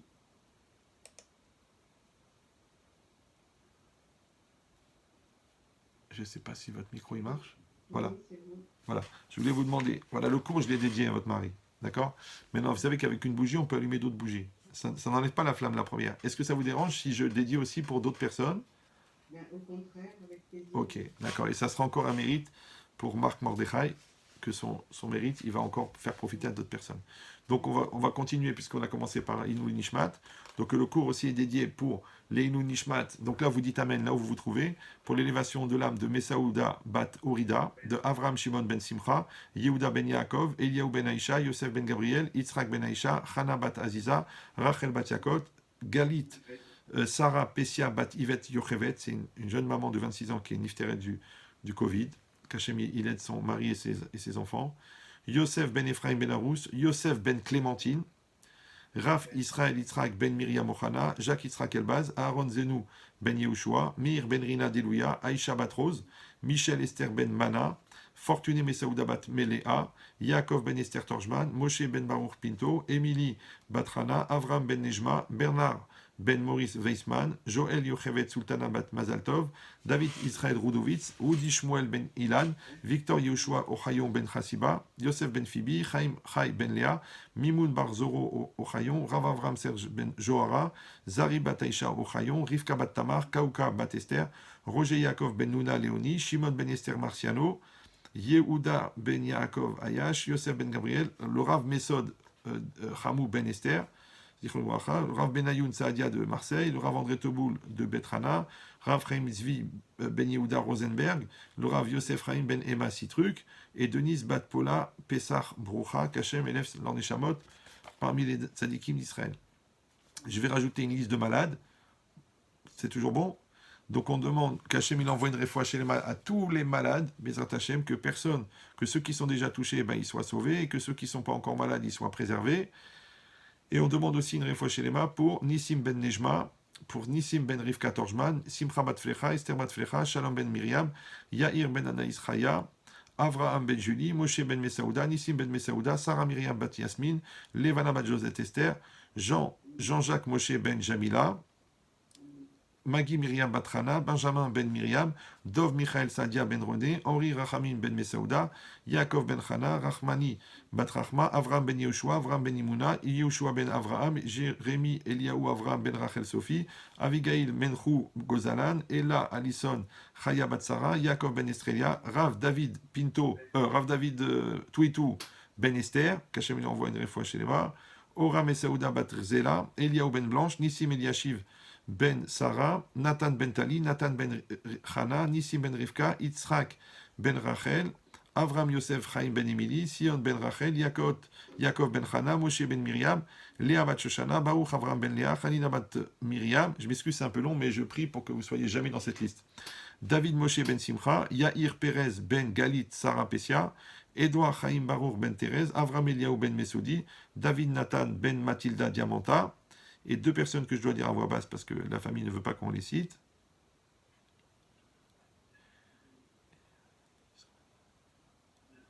Qu'Hachem leur envoie à tous une réfoua shelma parmi tous les malades d'Israël. Merci beaucoup d'avoir assisté à ce cours. Madame Azan, je peux vous dire que votre mari, il a eu un très très beau cours. Merci beaucoup. C'est vrai, la vérité. Même moi, j'ai profité. Pourtant, ce cours, a priori, il est vieux. Mais ça veut dire que l'inspiration, elle vient par rapport à la neshama qu'il reçoit. Kol hakavod. Merci à vous tous. Je rappelle donc que ces cours, vous pouvez les sponsoriser à la mémoire de quelqu'un, pour la santé de quelqu'un. Vous me contactez directement par email ravyechia@hotmail.com, ravyehia@hotmail.com, pour pouvoir participer, puisque aujourd'hui on ne peut plus faire de cours en présentiel, donc il n'y a plus de voyage, il n'y a plus de conférences. Donc c'est la seule manière de faire fonctionner le système. Merci à vous tous et à bientôt. Kol Tov. Merci beaucoup, Rav. Merci à vous. Merci beaucoup. Merci.